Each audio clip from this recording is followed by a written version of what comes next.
Well, at least it's Wednesday, halfway to Friday, right? Yep, definitely. Good Yep. old hump day. Mm-hmm. Pretty much. I think like what 5 days teams are gonna start flying to London already too. Yeah. Actually, I was gonna ask, are you headed to London at all? I don't really make travel plans until maybe like 48 hours beforehand. Oh, okay. So I don't know. I like keeping my options open. Fair enough. Yeah, I guess it's better than making plans in multiple places for the same time slot, and then you have Mm. to cancel on all of them.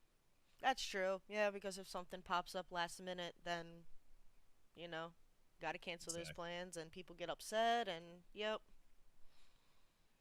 Yep, that's why it's always better to just make it a surprise if you're going to show up somewhere. Mm-hmm.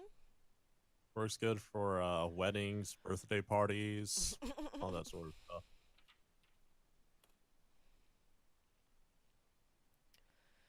So did you watch the EGL podcast with Zero and Reed at all or no?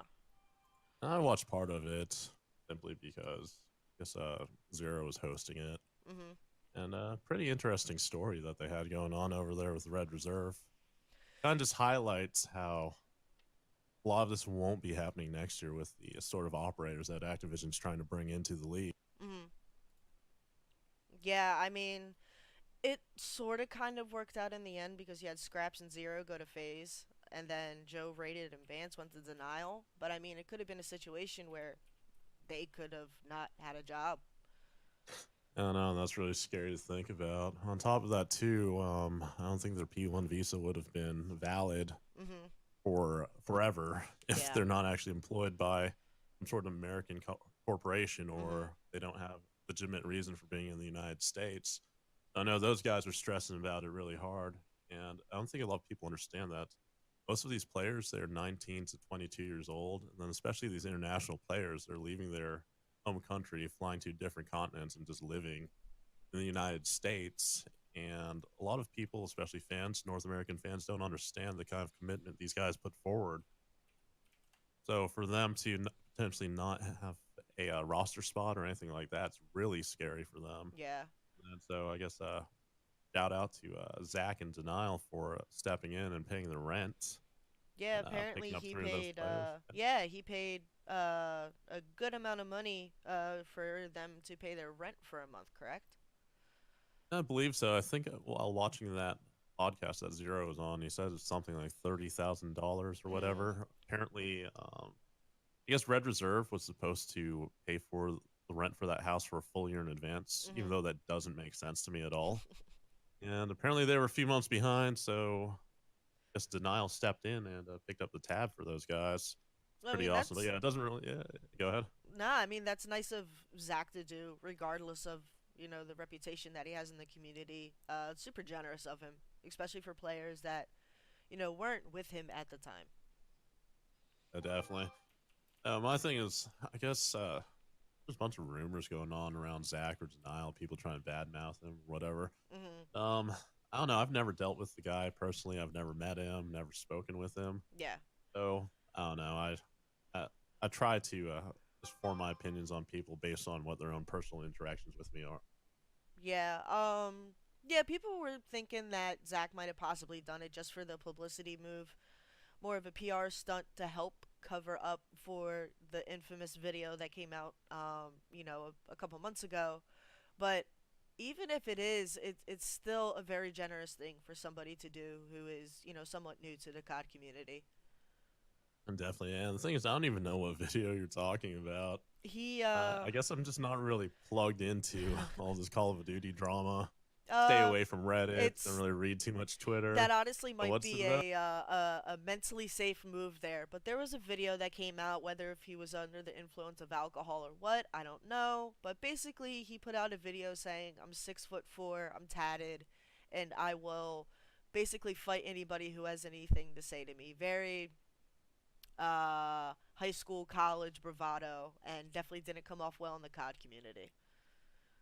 Isn't that some sort of meme, or is I really the wish it originator of the was. If meme? somebody in the chat could link it, that would be appreciated. But It's a real thing. It's I would love to chalk it up to just Call of Duty, but yeah. I don't know. I don't know. Like I said, he posted a video. I guess that's the gist of it, Yeah, and people didn't like it it. was a quote unquote leaked video. Now it's become a huge meme, but at that time, yeah, it was a serious thing, and he had to I don't know. apologize for it. I think people take the internet way too seriously. Like, I don't know. I don't know why they do it.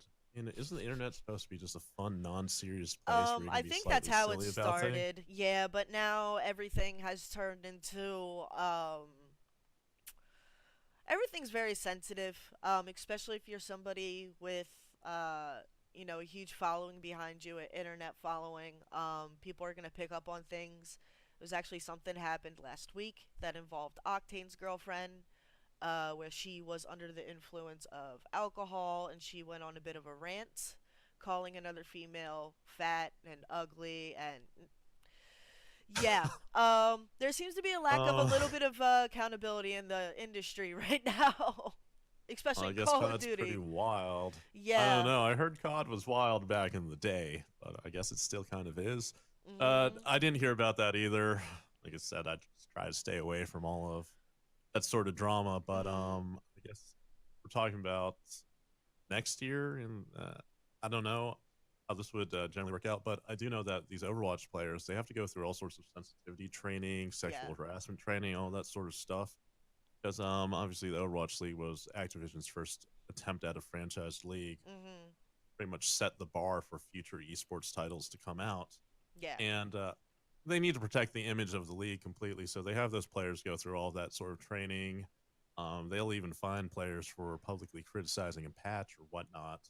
So I don't know if you could straight up fine a player for his family's actions or Mhm. his significant other's actions, but I guess the closest thing I could say is it would eventually affect the job prospects for some of these players unless they were extremely good at what they did.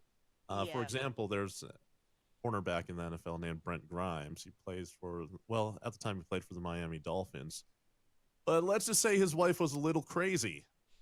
And and eventually, I guess the Dolphins just got sick of it.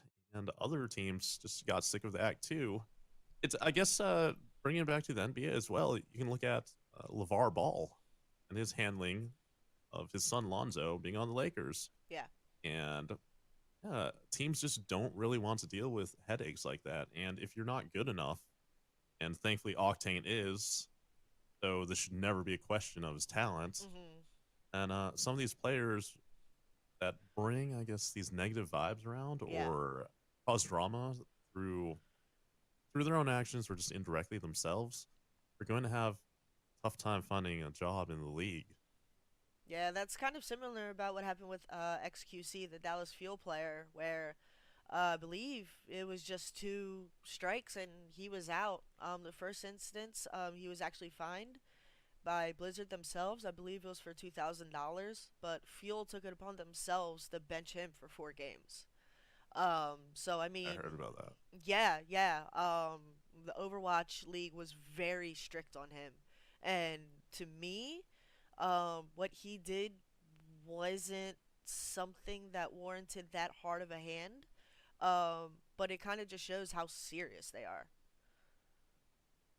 Oh yeah, definitely.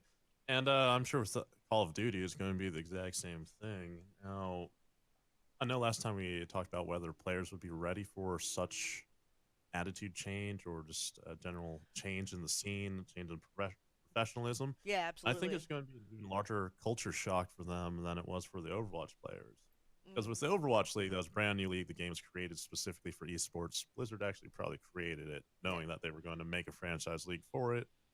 And then obviously they didn't have all these things in place immediately, or they came up with ideas or figured out how to make the thing more efficient as far as operations goes, or even educating the players on what behavior is acceptable or not acceptable. Mhm. Now they can just copy that over directly to CWL or whatever they want to call it next year, and these players are just going to have to conform to it immediately or just not have a spot. Mhm. Now, Overwatch, Now I know a lot of people are saying that Call of Duty's generally been toxic forever, but my experience is that all gaming communities are toxic to begin with.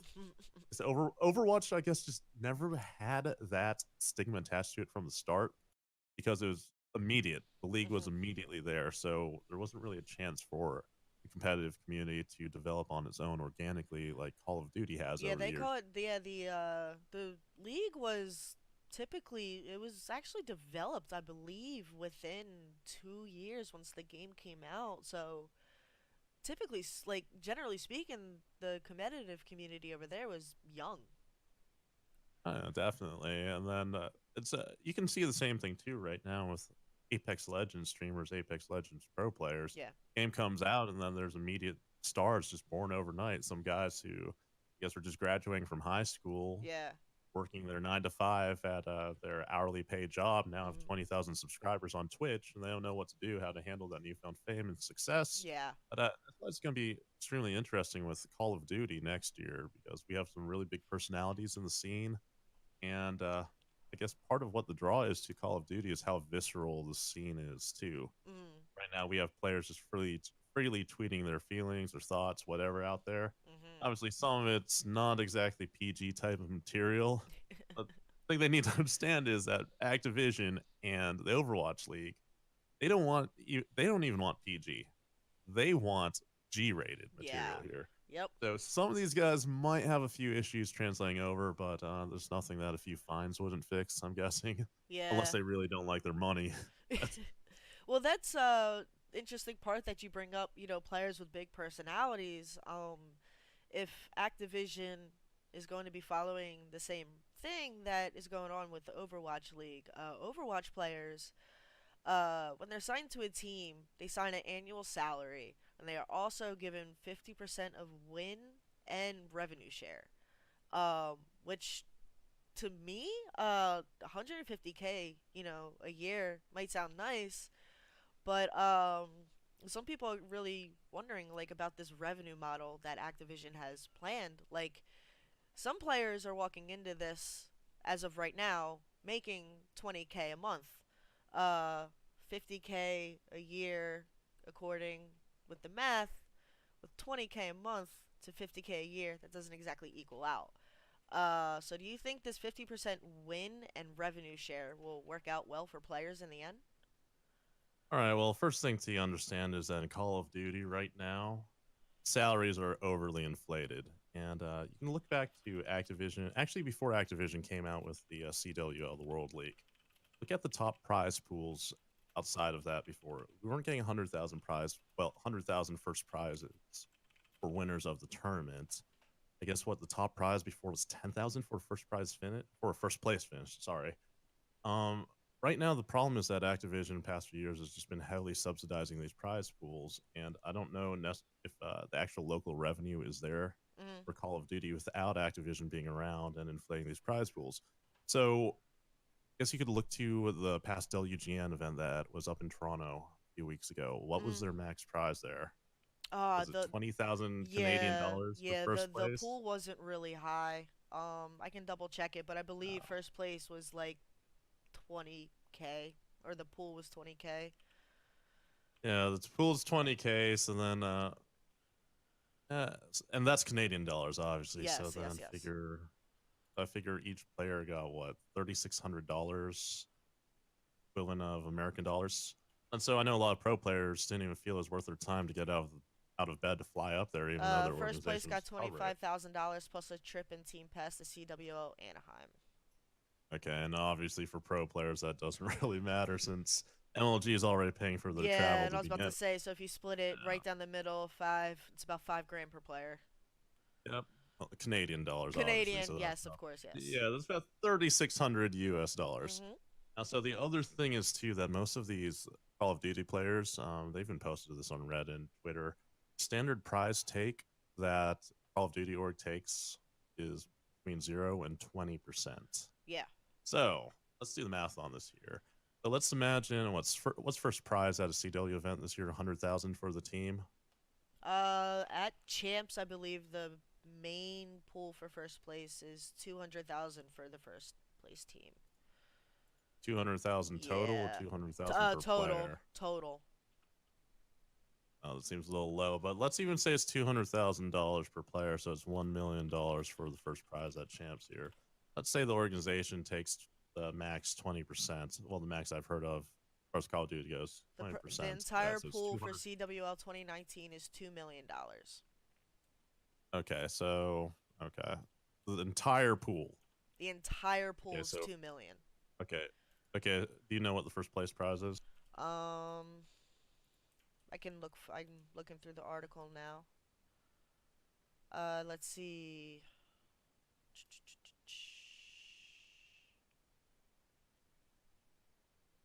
Actually, what Nope, was it not last finding year? it. Okay, well, no matter what it is, let's even say it's $1 million to the first place team. Mhm. So let's say their organization takes 20% of that. That's only $200,000. Right now, I guess what the average salary for a team is $10,000 players, so $50,000 per month. Mhm. Call of Duty team. So winning champs and the organization taking max amount of cash from that only means that they were able to cover the payroll for 4 months. And let's say CWL Fort Worth and CWL Vegas first place prize was $100,000 for the first place team. Mhm. And let's say organization again takes 20% of that, $20,000, but that only pays for two of your players for 1 month. So if you think about it, the issue is that Call of Duty salaries are probably inflated right now, past the point where it doesn't really make sense that organizations are only taking 20%. So answer your question of that 50% prize winning share that's around in Overwatch League right now, and assuming it translates over to Call of Duty World League for Mhm. next year, players would actually be making less money on that. Yeah. Because instead of keeping at least 80% of that prize pool, now they're only keeping Yep. 50% of it. Yeah, but on the According other end of to it, they also have that well, guaranteed yearly salary. So. oh yeah, and then I guess what Overwatch the minimum salary there's $50,000 a year. Yeah.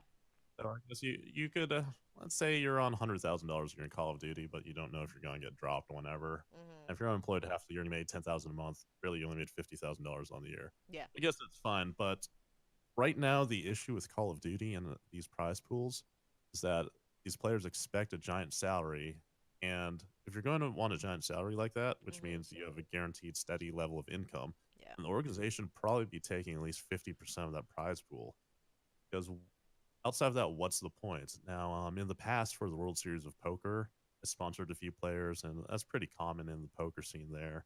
So whatever the buy-in is, let's say it's $20,000 buy-in or Mhm. whatever. So they'll get some sponsor, pay maybe $5,000 of it, and then they're contractually obligated to give that sponsor 10% of whatever their winnings is from that tournament. So obviously, if they go all the way and win $6 million prize, that sponsor has a windfall. Mhm. Now, obviously, if better player and they're trying to get their buy-in covered, they can negotiate a smaller amount or something like that. And generally, I think that's really how Call of Duty should have been running it the past few years. The organizations picking up teams and whatnot. Yeah. But it's really interesting though. But as far as revenue model goes for potential Call of Duty World League next year. Yeah. You can look at Overwatch, and I guess they picked up Coca-Cola as new sponsor this year for $100 million. So Yeah. the sponsorship is Yeah. there, viewership is increasing, Mhm. and Call of Duty also has a much larger player base than Overwatch does. So that organic growth should be there, that room to grow should be there, and the revenue should be there as well because most players are used to spending $60 every year on the game. Mhm. Overwatch was at $30, and then I guess Overwatch is going free to play really soon. Yeah. So, Last I saw when I went to pick up Overwatch, it was $20.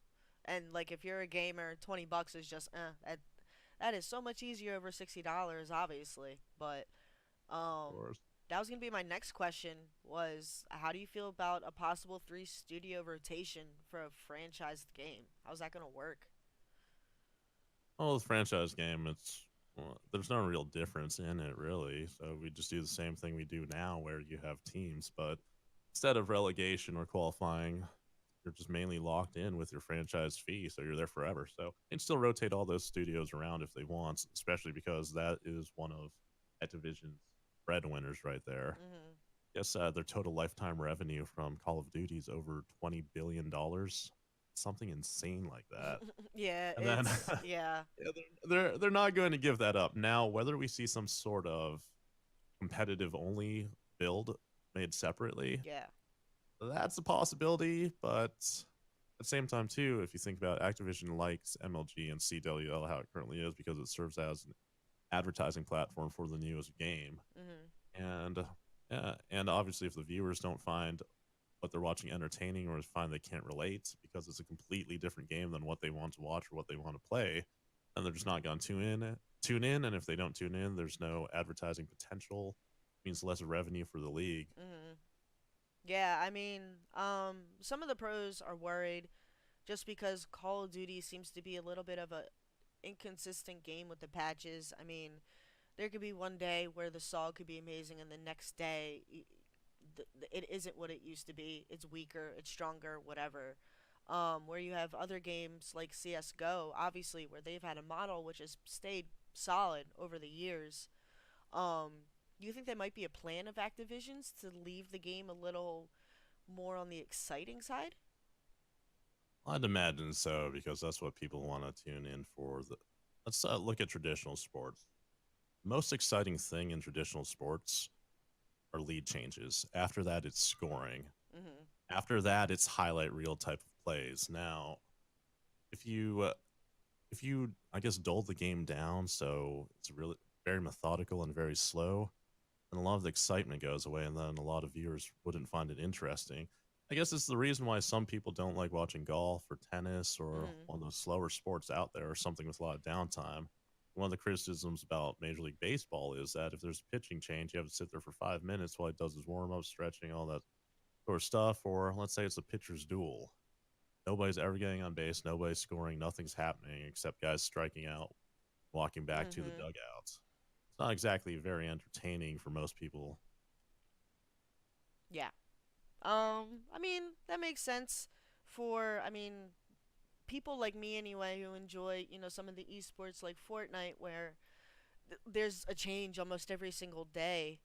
Um, but for the players, it might just have to be something that they have to get used to. Um, some of the one of the concerns that actually came up I believe it was last week, APOC put out a tweet saying that the amateur scene next year is going to be lit. Um, do you think Activision's going to follow a similar model for Call of Duty to introduce an amateur league, kind of how Overwatch has the Contenders League? Well, they would have to do that, or else there's no chance for promotion into the professional league. So, how Overwatch currently works right now is that they have these open type of events where anybody can play in them.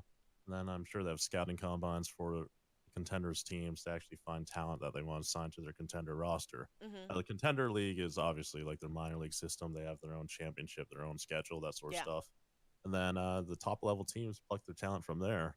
So I don't really see that as being much different from it's the minor league system in Major League Baseball. Mhm. And that's really what's going to have to happen. Activision is going to need to invest a lot of capital into an amateur circuit of some sort, or else eventually the talent pool will just die out. Yeah. And if that happens, then there's no skillful players in the league anymore. So then the product is lessened, Mhm. and people simply won't watch. Yeah, I mean, we've seen several pros come up this year. Simp being the golden boy right now of the blow up amateur. So it's exciting to know that, of course, there's no confirmation or anything, but the amateurs aren't going anywhere. Especially, if it's going to follow the Overwatch League. Right before any rosters or anything were selected, all players had to go to a combine and then they were selected for each team. If that were to follow, I guess for Call of Duty, all the players would be quote unquote trying out again.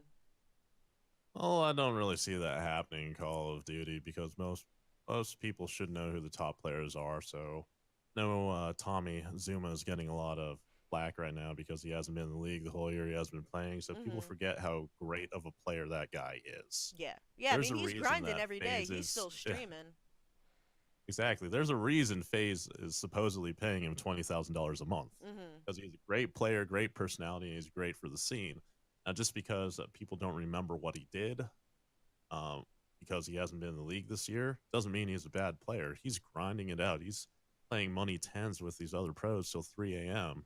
It's not like he's going to the beach every day or something and he hasn't touched the game Mhm. since FaZe didn't qualify for the league.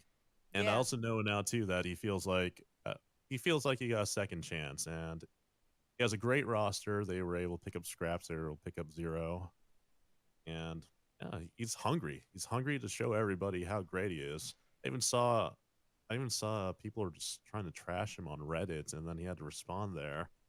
Um, People were saying that he wasn't really good or whatever. It's like you guys haven't even watched him play.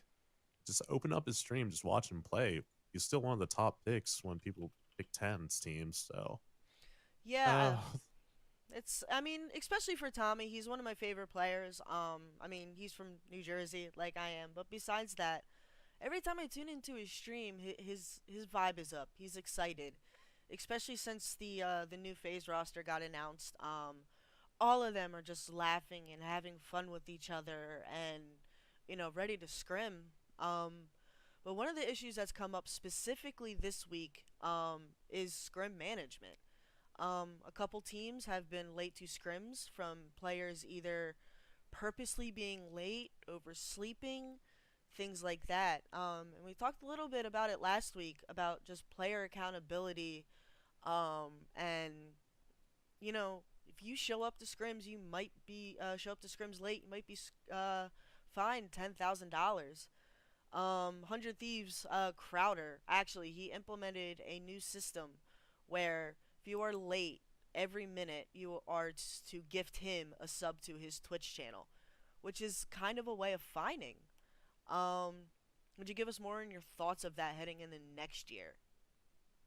well, I saw some tweets about him doing that. I completely support that. I would actually take it a step further and make it be tier three subs instead, because right now, especially at $10,000 a month average salary that these players are getting, Yeah, $5 is really nothing. nah.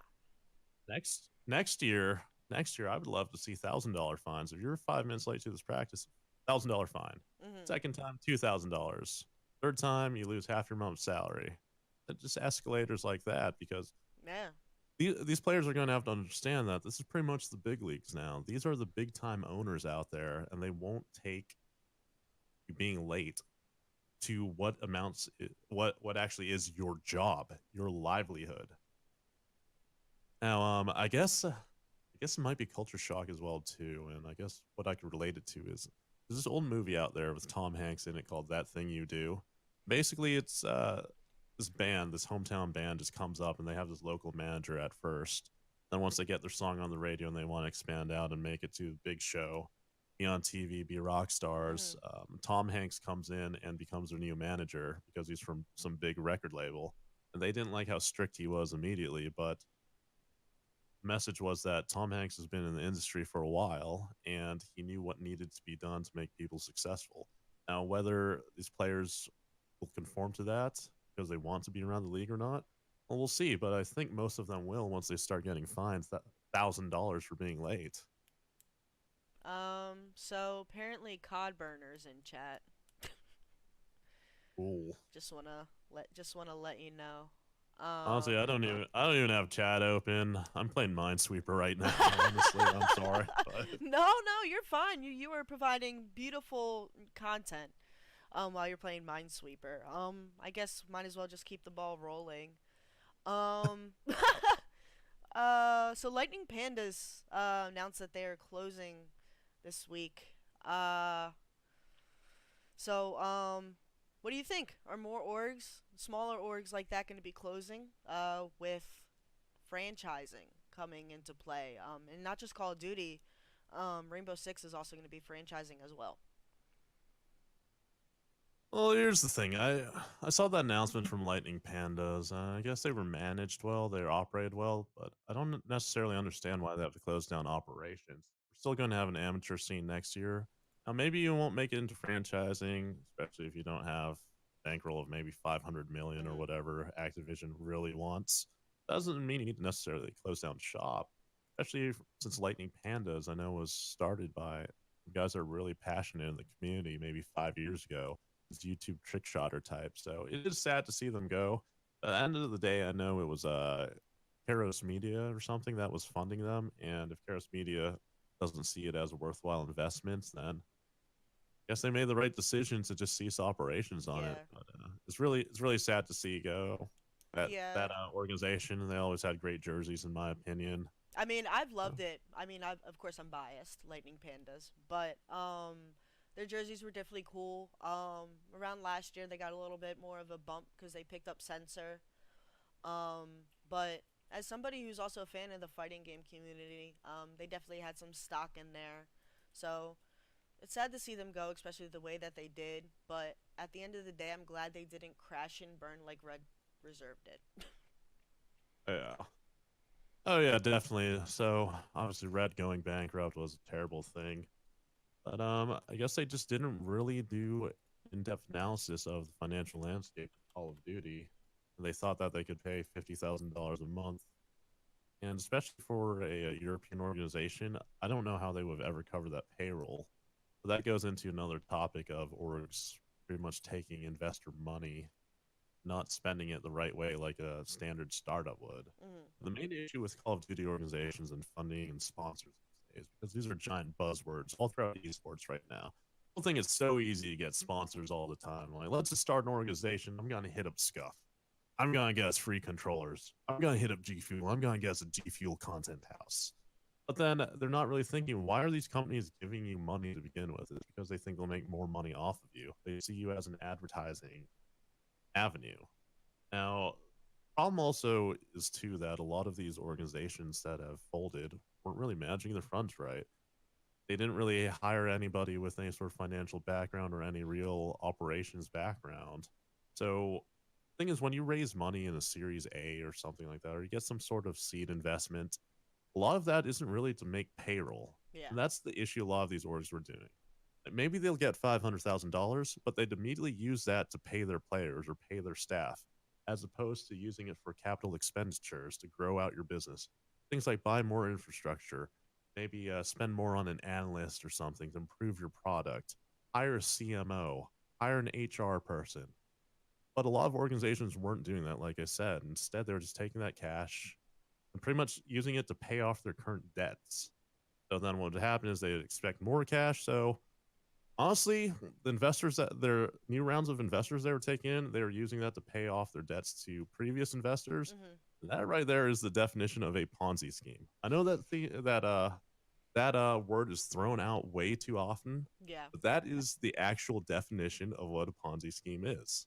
It's taking investor cash from, let's say, a third round of funding and using it to pay off the debts to your previous investors.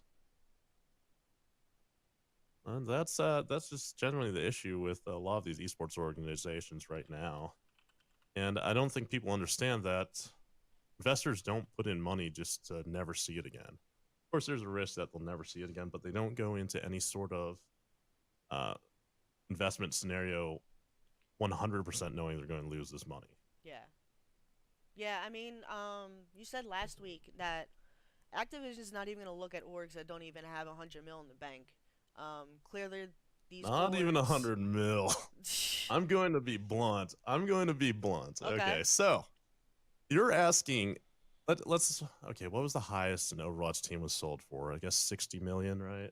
Something around Um. there. I think that was the current press release. In their latest round of expansion was 35 to 60 million for a team. Yeah. Now, The minimum was I believe it was 50 or 60. It was okay, no. 50 or It, yeah. it started at 20, then it went up to 50. Okay, so let's say it's $50 million. Okay, the type of groups and entities that Activision is looking for, you can look at, and you can actually look at Overwatch. They get their ownership groups here. The type of ownership that they actually want for their league, because they know it cannot fail under any circumstances, Mhm. are the type of groups with so much wealth that $50 million is a rounding error to them. So they're looking for groups that have 10 figures worth of net worth, all put together. And then you can kind of see something like this happening in traditional sports as well. So the Carolina Panthers were the latest NFL team sold to David Tepper. Mhm. A lot of analysts are out there thinking that David Tepper will be the last sole individual purchaser of an NFL team.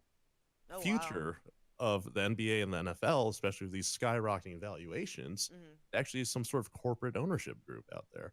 Because let's think about it right now. So the New York Yankees are valued at what, $4 billion, Yeah. right?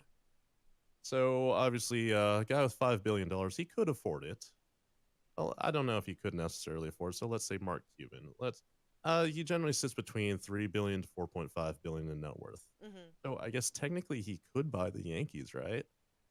But he wouldn't do it because then that would severely deplete his wealth. Yeah. Now that's not what Activision's looking for either Okay. with any of these potential owners that are coming in. Now, if you look at Overwatch League, just look at the list of groups that are on there. These are groups with well into the nine figures of net worth here. Most of them are in the 10 figures range, which is obviously billionaire status. Now look at the Atlanta Overwatch team there. Primary owner of that team is Cox Enterprises. Cox Mhm. Enterprises also owns Cox Cable. Yeah. That's probably what most people are familiar with. You guys might want to check out what the net worth of that company is. But pretty much, Activision's golden goose will be these franchise leagues, but they don't want some caretaker that will kill that golden goose at all. So they're looking for guys that are willing to lose 20, $30 million a year and not even care about it because they won't even see that it's missing. Mhm. Now, is that around in Call of Duty right now? Yes, no, I don't know. Yeah. Well, I do know, but I'm not gonna say. but you see what I'm getting Yeah. at here. Yeah. Yeah, clearly. So one question that we have is, in how many years do you think companies will expect to see a full return on their $25 million investment for the league? Seems like a lot of money for companies to quote unquote make just comes from their investors. So I'm guessing what he's wondering is, how long do you expect them to see a return? Because apparently with Overwatch League, it's going to be about 3 years before anybody sees at least something.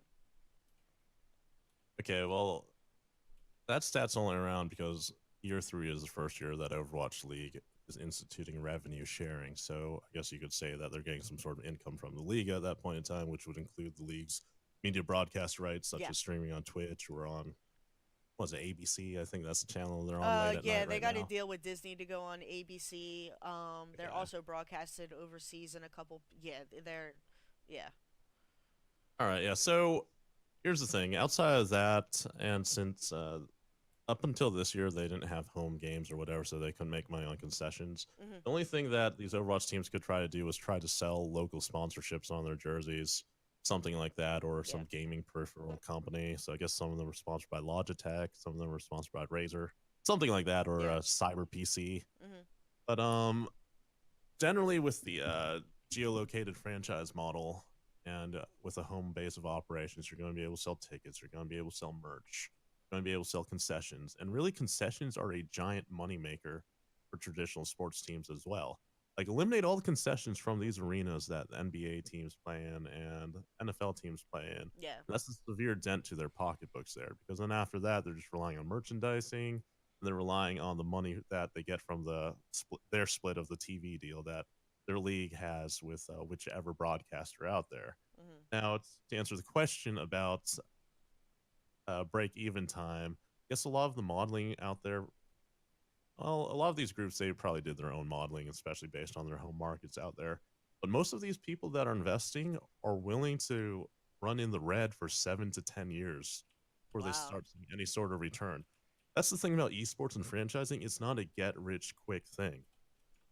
It's putting in capital investment after capital investment, growing out your IP, growing out your franchise valuation, and you're around for the long term.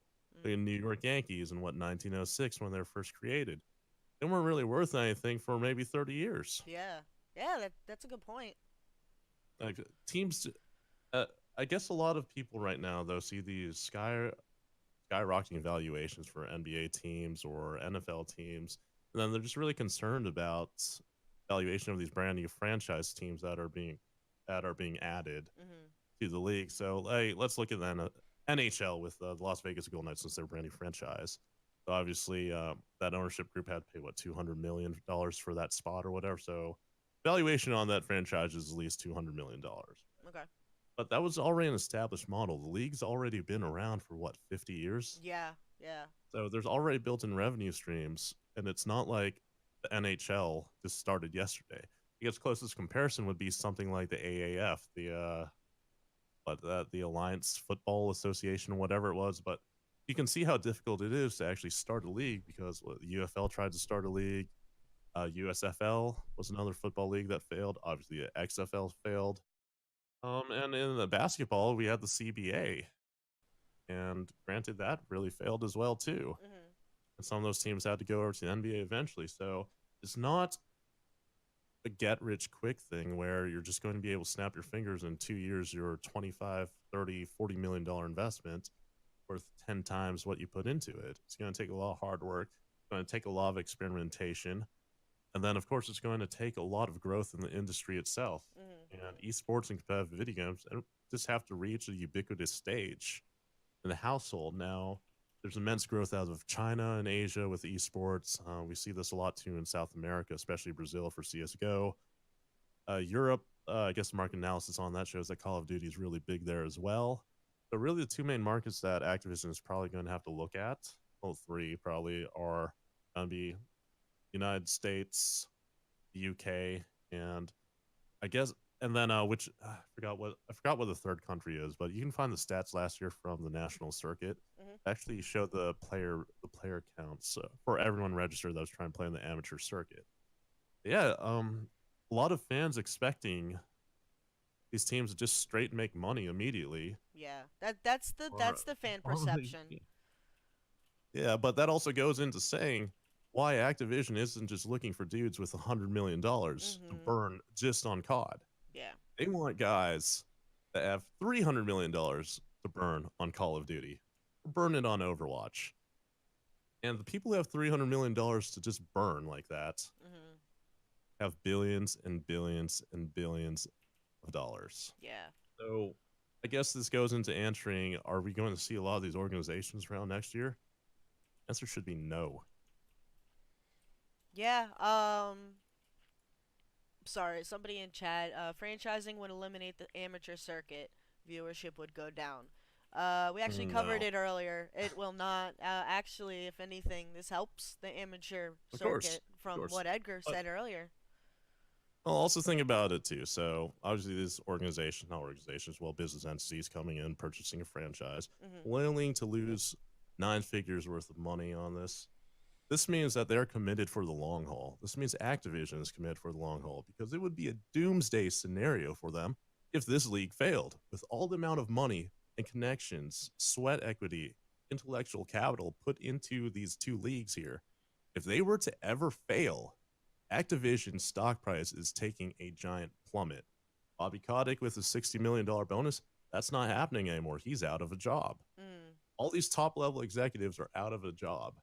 And we'd probably see the ripples of this throughout the whole gaming industry. We'd see all sorts of publishers shut down. We'd probably see all sorts of dev studios shut down. A lot of people will be out of work if this fails. And that's what people aren't really understanding here, that this isn't a plan for franchising that just came up a month ago or something like that. Plan for franchising was probably in the works for 5, 7 years. Mhm. A company like Activision, they're giant. They're going to think ahead. Giant companies, successful companies, don't think years, don't think days, weeks, months, or even years ahead. They think decades ahead. I know I said this last time, but companies like Intel have a roadmap all the way out there to 2070 or so. You can look at their annual reports, annual shareholder report. Roadmap out till 2070 out there, which illustrates their plans for quantum processors. Mhm. So they are already imagining technology to create the technology that's not even available yet. And that's kind of what Activision Bobby Kotick are doing here. These aren't dumb guys that are building this out here. This is a potentially earth shattering power move right here, something that people will talk about years from now.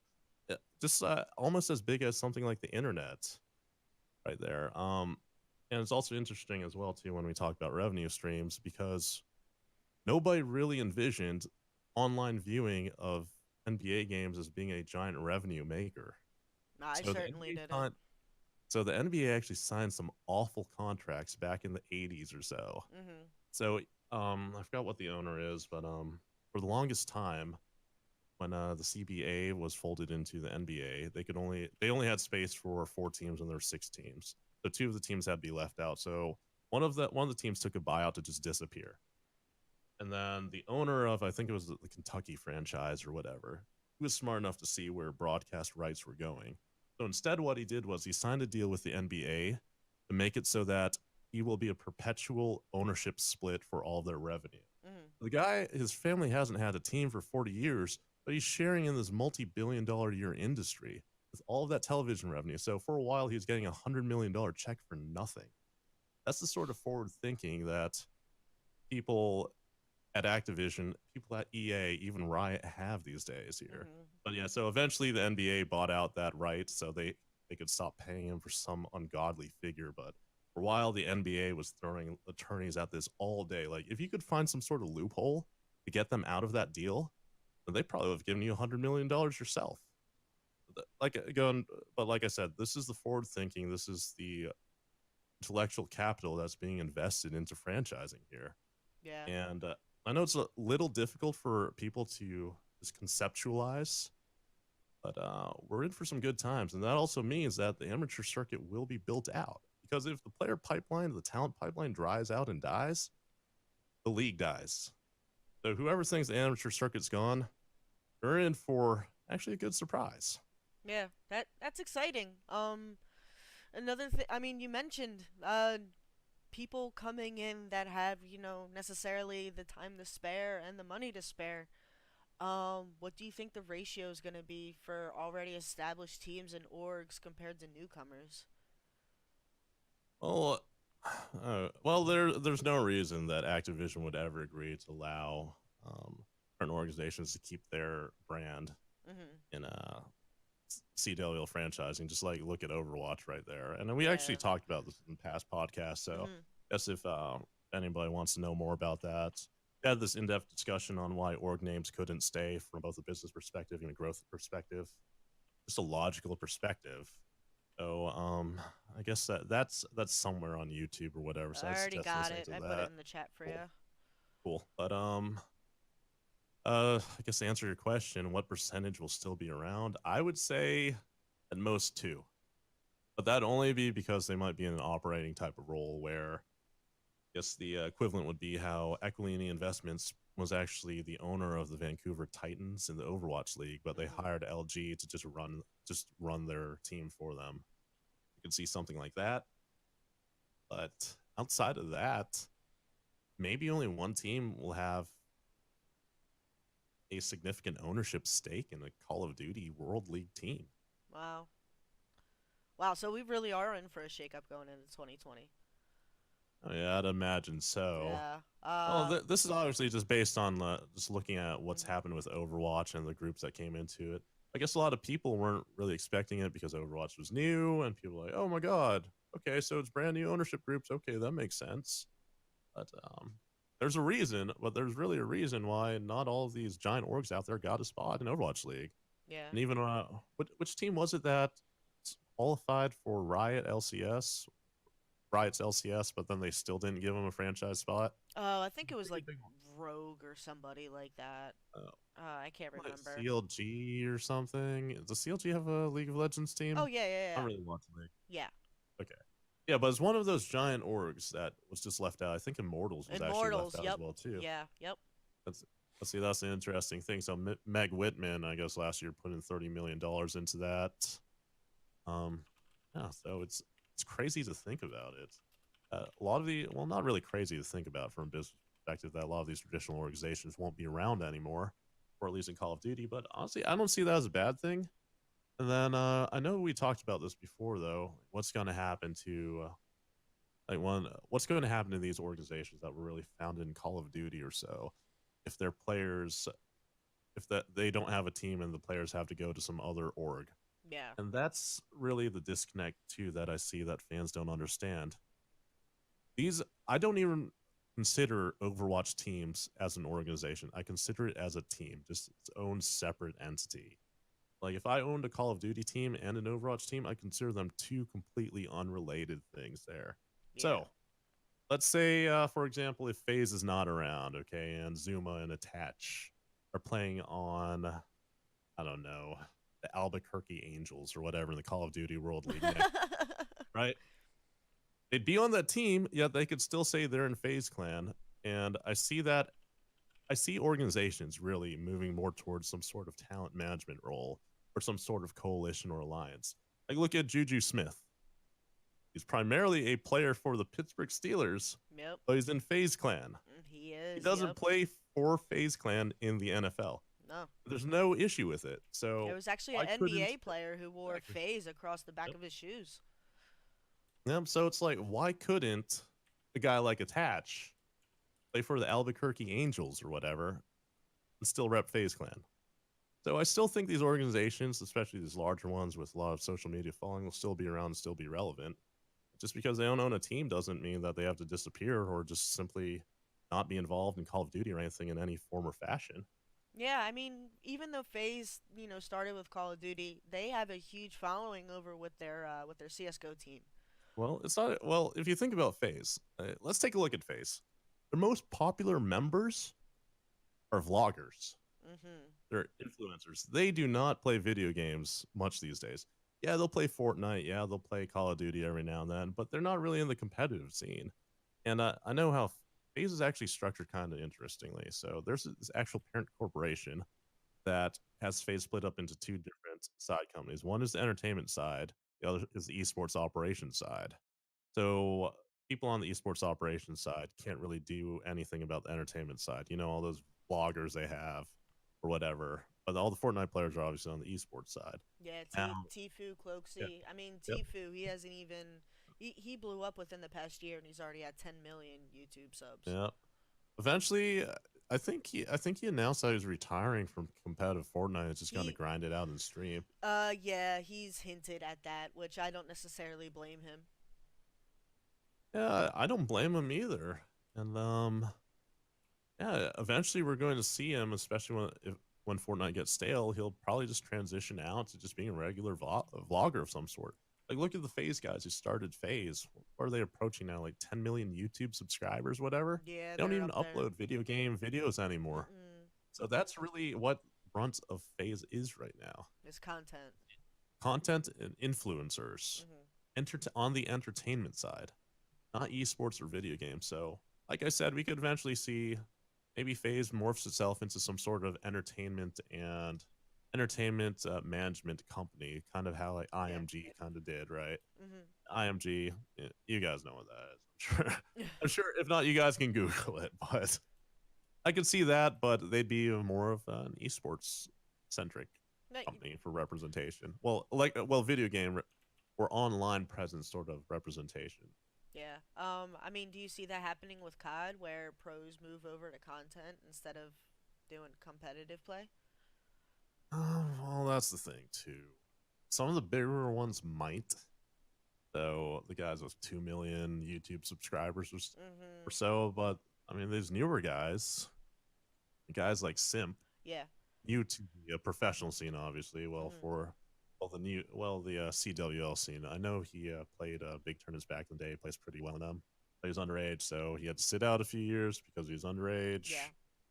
And guys like him, like great players like that, he's gonna grind it out, build a following or something like that in Call of Duty, and then maybe transition out after that. Mhm. But then there's other players out there that are amazing at the game that just don't really care too much about social media or being an influencer. Yeah. So like superstars, well, he hasn't been playing too well this year, but I think he's been picking it up lately. Superstar player like John, Mm. guy rarely tweets, never streams, doesn't do any of that sort of stuff, Mhm. and he's rumored to be on $23,000 a month Yeah, salary he's from apparently LG. the highest paid player right now. So That also leads into yeah, another question, like with orgs kind of having like their superstar quote unquote spotlight players. Like somebody in the chat mentioned Huke. With Envy. With 2020, do you see those kind of pairings splitting apart? well, mainly it would depend if Envy gets a spot Mhm. and if what Hook's contract looks like. But I'd imagine, well, actually, well, nobody knows really how Activision is going to handle this. Mhm. Now, our players, well, everybody's going to have to declare to be in the league, so Activision has to clear them, so teams can't just randomly sign a player from Yeah. contract. like an Overwatch team, they can't just find some random streamer like Shiny Turtle 32 on Twitch or whatever Yeah, no, and just sign him to there's a a contract. signing period and it closes 2 months even before play Yeah. starts. Well, it's not only that too, but all these other professional sports leagues out there. You can't just sign a Joe off the street. There's an actual process where they have to submit their name to the league and all that sort of stuff. Of course, Activision is going to be running background checks on all these guys. So, I mean, if Mm, one of them has some sort of arrest warrant out there, probably not getting into the league. yeah. But so yeah, some sort of parent like that might break up depending on what the league says. Like they might say, hey, if we grant you a franchise spot, you are agreeing that you are releasing all your players for free right now. Yeah. And if you're signing up to be a player in the league, that you are agreeing to forfeit any guaranteed salary, blah blah blah. So it's fresh start. Now, honestly, I don't think that's probably the best for continuity if we have a few teams from the league, well, currently that make it into franchising. If Mhm. that were to happen, I would like to see something like a Protect 2 draft. Okay. So if you had a team, let's say I had 5 superstars or whatever. So let's say, I don't know, E United has a franchise next year. They could Mhm. protect 2 of their players, and then the rest of the players would enter the pool. And then in order to make it so that the guys with the deepest pockets don't just win out and get everybody they want and just stomp on the league, because that'd actually be bad for growth of the league. I'd like to see a protect 2 where current orgs could that make it in can protect 2 players and the rest of them are in a draft. That's an interesting concept. I know that's probably not popular, but hear me out, chat. What is the most important thing for an entertaining league? It's competitive balance, right? If there's one team out there just dunking on everybody, called the Golden State Warriors, it's not as fun watching it, right? You want your team to be successful if you're a fan of that team. Ownership wants a team that's successful so they become popular so they can sell sponsorships, right? Mhm. Now, if there's one dominant team out there obliterating everybody, or your team is completely winless in the league right now, nobody wants to watch it. And who wants to put up $25 million for a losing product like that? That's true. Nobody. So it would actually present a pretty interesting scenario if you think about it. So let's say Optic gets a spot next year. Okay, Mhm. protect 2 system plus draft. Okay, so obviously they would protect Seth because he's Seth, Mhm. and then they have an interesting choice. Who do you protect out of TJ, Brandon, Ian, or Damon? You can only protect one of them. Yeah. And then the other 3 would most likely get spread out to other teams. Yep. Interesting to think about, right? And just imagine all the natural rivalries that would form because of that. Chat's not happy about that idea. Of course they're not being happy. Of course they're not gonna be happy about it. I don't even have chat open. I'm seriously playing Minesweeper right now. No, everybody, Yeah. saying Dashy. Somebody says Ian. Somebody says Krim. Well, see Seems what like I'm it's saying Dash, here. but It's yeah, it's that's an interesting though. It interesting. creates a Yeah. lot. Just think about Reddit. Think how big that thread would be. Oh my goodness. Who do we protect? And then some guys might be like, you know Twitter what? poll for the century. Seth might retire in a year or so. So why don't we just let him go? It's kind of Oof. like Real Madrid letting Ronaldo go this past offseason because he's 33, 34. So he went to Juve. Mhm. Yeah. You see what I mean? So then they might be like, okay, well, somebody might sit there and think, okay, well, on Reddit, they'd be like, why don't we protect Brandon and protect TJ with the 20? At least give us 4 more great years. Damon and Ian are getting a little old. Mhm. No offense, boys, because I'm really damn old. So no offense, boys, if you're listening. I love you guys, but just think about it. Yeah. And you might I be mean, I thinking, know okay, Seth well, was Steph might juggling that retire. I last year. He was juggling it. He was thinking about it, Yeah. but I mean, he essentially came back, and of course, we all love Scumper Jumper. Um, Yeah, everyone but loves Seth. He's a oh great dude. yeah, I love Seth. oh yeah, and his puppy's adorable, so of course that helps him even more. But do you think orgs? I mean, not even orgs at this point, but entities. Do you think they'd rather pick up players who are better, pure skill, or are they gonna go with people who are better to market and are easier to promo? Oh, that's an interesting question too. So something like a team like 100 Thieves or a team like Optic, a team like Envy, if they get a franchise spot or so, I could see them more shifting more towards just the straight up talented players. Like I know this past off season, people didn't understand how good John was just because he didn't have some social media following. But then there's all sorts of players out there like that too. So another team might think to themselves based on their evaluation that it'd be better if we signed some up and comers, some guys that are right on the precipice of being a true killer. Guys out there like Envoy, guys like Brack. That's Mhm. see what I'm saying here. So every Yeah. team's going to be different, and it's also going to be based on paradigm that the actual operator has. Like, let's say some of these guys currently coaching or being analysts or on the desk for CWL get hired by one of these brand new teams. Well, they're all Mhm. going to be brand new teams, but let's say Yeah. brand new operator, right? Brand new ownership group. Never been in esports before. You might think that some of them might be like, okay, let's just try to go for the marketing, go for that. Let's Yeah. try to sign all the big name players. And then if they're just getting dunked on, then I mean, is that actually helping you? Maybe not, because then the players want to leave, so you paid a lot of cash for them. And then some other teams might decide to moneyball it. Just pull that old Billy Bean with the Oakland Athletics, try to find undervalued players. Like, think about it this way: Midnight. At the start of this year, nobody Yeah, that's a knew very how that's a good they very were good going to point. be. They were essentially five nobodies. Exactly. And then I know based on my interactions with Envoy on Twitter when he Yeah. responded to me that they were on what $500 a month on that Yeah. based on that post or whatever that got It was I don't know, about they signed a anonymously or something like that. contract apparently for about $500 a month for 3 years. Yeah, okay. Well, so there you Yikes. go. They're locked in at low price. But think about it this way: some orgs, and potential owners for this upcoming season might look at that like that whole roster is $2,500 a month. And Red Reserve or whatever other team on $10,000 a month each salary, $50,000 a month, was getting boat raced by these dudes making 20 times less. And then they might try to moneyball and say, we can find better players that are undervalued right now, that are just up and comers that nobody's heard of. I guarantee you nobody heard of Envoy before this Mhm. year, unless they were straight up S&D kids. Like, again, a lot of people haven't even heard of Rallied. And Rallied is on Optic now too, obviously. That's what I'm saying here. So it's going to be interesting as well Envoy's what actually these in groups are going to. chat. Hi Envoy. He says that Okay. is not true. We were idiots, but we were not that big of idiots. Well, I don't know. I'm space. I'm What sorry, yeah. man. I'm not trying to assume, but whatever somebody. I didn't say $500 a month for 3 years. I didn't say that, did I? No, No way I said no, that. I did. However, it was Okay, like was it? It wasn't me. yeah, I believe it was out there by Codburner. It was like 500 a month. Correct me if Okay, I'm well, wrong. However, whatever it is, whatever it was. yes. But the point still stands. That roster was boat racing the hell out of everybody, especially in that first leg. What are they, 6-1? They probably should have been 7-0 in the league, something like that. Destroyed everybody at the PLQ. Core did pretty well in Vegas, so a lot of teams can sit there and be like, okay, hey, that's the investment we want to make right here, especially because I told you a lot of these teams are going to be losing money for operational costs in the first few years, Mhm. trying to build out their local markets. That kind of makes sense, doesn't it? Yeah. Now, if organizations currently in Call of Duty were smart, they would look for those undervalued players like that. Mhm.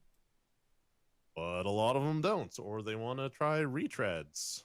Kind of happens in professional sports too, not going to lie. You see Yeah. this a lot too, coaching hires, and there's pretty much a fraternity or whatever, where, even though Mhm. some guy's already incompetent, he'll still get hired just because he's been around. Mhm. I guess that goes into more of what Nate Shot was saying before, how sometimes players just want to play with their friends instead of trying somebody new. Yeah. I don't know. That's getting a little too much into the politics of Call of Duty, and Yeah. definitely not Yeah, I mean that involved in that at all. nah, COD has been around for 10 plus years, so of course there's going to be ties, you know, between friends and whatnot. But l- according to you, everything's going to be different next year.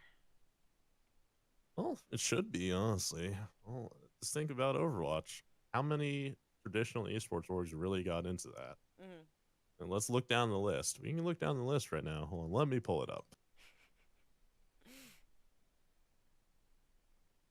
How you doing, chat? How's it going? I'm reading all your questions. I appreciate it. I'm trying to get to every single one of you. If you have any questions, please post them. I'll try to get to them.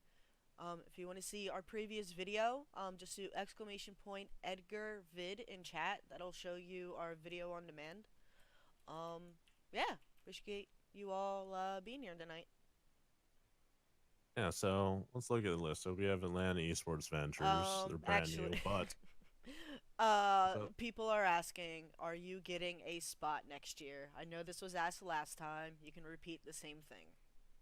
I wouldn't answer that even if I knew what you guys were talking about. And let's just leave it at that. Okie But dokie. anyway, so going down this list here, Atlanta Esports Ventures obviously own the Atlanta Reign and Overwatch League. Primary owner of that group is Cox Enterprises. We've spoken about them. They own Cox Cable. Let's just say their net worth is in the tens of billions of dollars. Yes. After that, we have Kraft Group, owned by Robert Kraft, a connoisseur of many massage Things. parlors out there Things. and things, right? Obviously owns the Patriots. Not Mm-hmm. exactly a poor guy. Florida and Mayhem are owned by the Misfits, another large esports organization with pretty wealthy backers. I'm sure you can Mm-hmm. probably figure that one out. After that, we have the Houston Outlaws, owned by Infinite Esports, which is now the parent company of Optic Gaming. Yep. And they are owned, well, one of their owners is one of the minority owners of the Texas Rangers, but I'm not too sure exactly on their background because a lot of those guys were a little bit smaller. So I believe they're one of those groups that just pooled a ton of money, which is actually a very good way of doing it as well, too, because there's only so many dudes with tens of billions of dollars of net worth out there. After that, we have Cloud9, titans in the industry. After that, we have New York Excelsior, owned by Sterling VC, and that's owned by Jeff and Fred Wilpon, owners of the New York Mets. So After that, billionaires taking over. yep, there we go. Then we Yeah. have Comcast, which owns Philadelphia Fusion. Yep. So Washington Esports Ventures, owned by why am I blanking on the name right now? I we actually the other week, but he's the owner of the Wizards. Why am I blanking on the name right now? Gen.G Group, giant group in China. Billy, same thing. Cronky Mm-hmm. Sports and Entertainment owns the Gladiators in LA. And that's actually a pretty interesting thing because we had this conversation last week about how geographically located franchise is actually a good thing, and it doesn't make sense why people cheer for an ownership group. Obviously, he owns the Rams, but he also owns Colorado Avalanche and the Denver Nuggets. Yeah. Rich guy. Immortals. We already talked about Immortals. NRG is owned by Andy Miller. Very rich guy. Gen.G, same thing. Mm-hmm. Eddie's another big company owns Shanghai Dragons. Equilini Investments, they're giants in Canada. They actually recently bought the whole organization of Luminosity. I believe it was for like 11 million or so. It's pretty much just play money at that point in time. So let's think about it. This was for the first round. Like most of these esports organizations got in the initial charter of Yeah. the league. So it was 12 teams. But look who got in on the second round. Oh, they were all the big guys. It's all mega dudes. Mm-hmm. Now, Activision knows that these big meated dudes can come to the table and just drop their sack of meat on the table, blow everybody out. Mm-hmm. Like I said, corporate ownership type groups. Comcast. How many people in the world have a net worth higher than Comcast right now? Two, three, four people, maybe? Right? Yeah. There you Yeah. go. That's Yeah. what's going to happen to this league. This is Yeah. where the future of esports is. We are getting the top intellectual talent, best in class ownership from guys that are best in class in whatever industry in the world that they're in. Mm-hmm. Eventually, it won't just be Call of Duty. I imagine that they're going to be North American based because that's where most of the players are. Yeah. Eventually, it's going to spread worldwide. So then imagine that too, that we're going to start getting these giant Asian companies involved as well too. Yeah. Pretty exciting, right? It is. I mean, do you think like it's definitely going to get to that point for esports where it's not just going to be, right now America's a huge place for esports and, some of the Asian areas, but to envision it as a Mm. complete worldwide not a phenomenon anymore would be really exciting. Well, I don't know if we can really consider a phenomenon still. Like Not now Chinese market anymore. is much larger than well, Chinese market is much larger than the United States. Now, obviously, market penetration is always going to be an issue. So, for example, I don't see esports being big in Africa for the next century or so Mhm. for obvious Yeah. reasons. It's like the NFL isn't really big in certain Well, in most countries, it's not. Yeah. Let's be real here. And then, of course, Yeah. we have association football, otherwise known as soccer, Soccer. Yep. big everywhere. But Or football, even wherever you are in the world. yeah, yeah, but even then, Yep. some of these old sports have been around forever, like cricket. Well, well, it's big in India, but and India has a billion My boyfriend's a person huge fan of population. cricket. Well, there you go. Yeah. But it's yeah, and then so the United States obviously was mainly formed by British separatists, Mhm. and we don't really like it. So it's actually kind of interesting to think about that. So Mhm. could we still call it a phenomenon at this point? I don't think so. I think it's here to stay. I personally And think so. I think they said what was yep. it? The projections by 2021 it was going to be like a 5 billion or like 20 billion-dollar industry or something like that. Like it was insane. There was actually a report that came out last month that said the British video game industry is larger than their film and music industry combined. Like that's insane. Well, you want to know something even crazier? Hit me with it. So Call of Duty lifetime to date. I mean, you can just add up the sales figures and then Mhm. all these press clippings, whatever. $20 billion is Yeah. what Activision has done in sales. Mhm. Marvel has done 16 billion. So Call of Duty is bigger than the Marvel Oh franchise. wow. Wow. Okay, now let's also think about it. This Star Wars, when George Lucas sold that, Mhm. what did he sell the rights to it for? I don't remember. What, 4 or 5 billion? Oh my god. So you see, Call of Duty has done more in revenue than Star Wars sold for. Kind of crazy to think about it. Yeah. I I don't think people understand just how big Call of Duty is throughout and just No. No. the I've business side. Yeah, yeah. People look at Twitch numbers and like, oh no, people aren't really watching Call of Duty, but maybe yeah. it's because the market hasn't been, I guess, exploited well enough. But obviously that's going to change Yep. because look at Activision right now, who they hired for the Overwatch League. Look who they hired to run the Call of Duty World League. Yeah, They hired she top NFL, mhm. NBA executives, Yep. guys from Nike, guys from FIFA, all Mhm. that sort of stuff. Top level guys who did not just leave the NFL Yep. because they were incompetent. They were paid a lot of money, but they were also paid a lot of money because of Mhm. smart people. Yep. Yeah. It's going to be interesting. People are going to oh no. It's next year people are I think are going to be realizing that Call of Duty is going to be conforming more to I think what's going to be the new quote unquote esports model. Things are going to be a lot more cleaner. It's going to be a lot more professional. Um, and hopefully we won't be having, contract issues like what happened with Midnight. Like Envoy said that when they signed the contracts, they didn't know about the spot going to whoever org we went with for the PLQ. So I mean that's tough. So, but for these players, Well, it's definitely something to look forward to.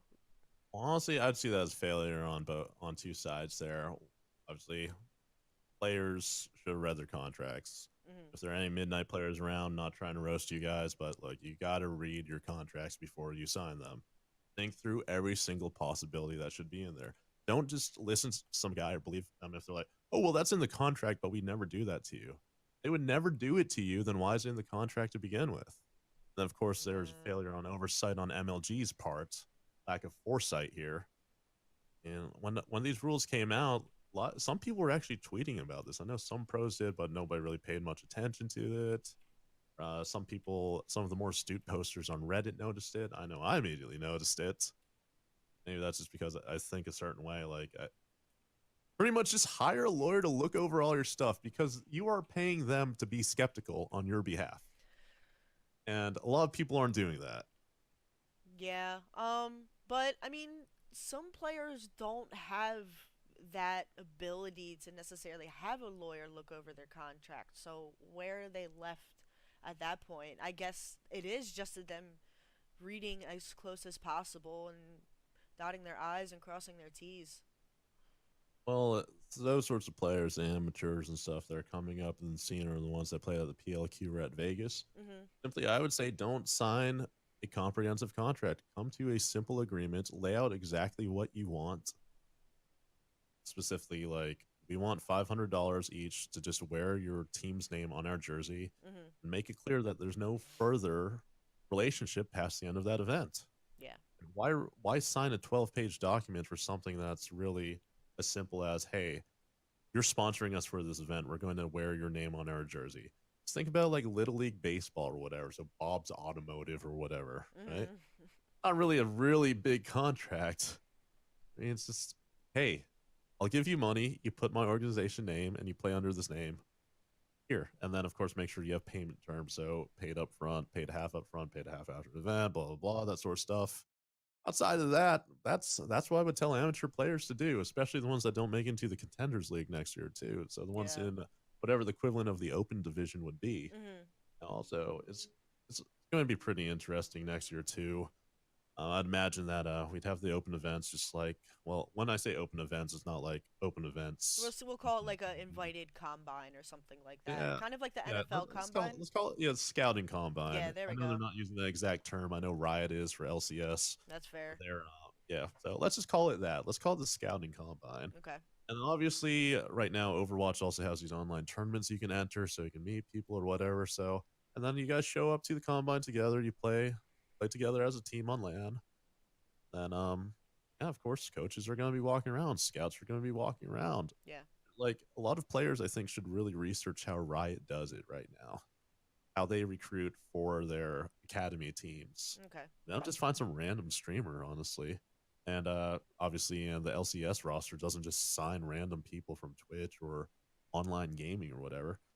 And on top of that, too, since everything's getting more professional, they're going to want to see you in person. They're going to want to see how you behave. Yeah. In okay, for any business too, I'll tell you guys this. There are two interviews you are mainly going to have whenever you want to apply for a job. And if you think about it, getting on a Call of Duty team, making it to the pro league is a job application in and of itself. Okay, but anyway, these two sorts of interviews, they are called a CBI and a BBI.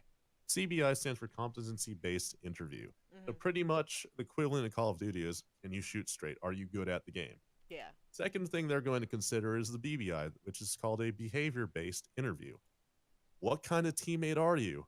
Do you smell? That sort of stuff. Will you Yeah. piss off everybody you're working with? Are you Mhm. going to be toxic? And that's why they're going to want to meet you in person. They're going to want to see you at events, these scouting combines, which should be regional things, I'm sure. So they're going to have one Yeah. in the Southeast, one probably in Texas, one in SoCal somewhere, one in the Mhm. Midwest of Chicago, probably one in New York, probably something random too, maybe back in Seattle or whatever. But places that wouldn't be too difficult to get to. And then so, especially with Riot right now with Yeah. LCSO, academy teams, they send their coaches and their scouts out there and they just watch players play. That's really it. Then they'll talk to them a little. Maybe you see if they stream, they'll watch a few of their VODs. See if you like dropping certain racial terms or not. Yeah. See if you are presentable to sponsors. See if you will be an issue. See if you're immature. That's pretty much it. So that goes into the BBI component.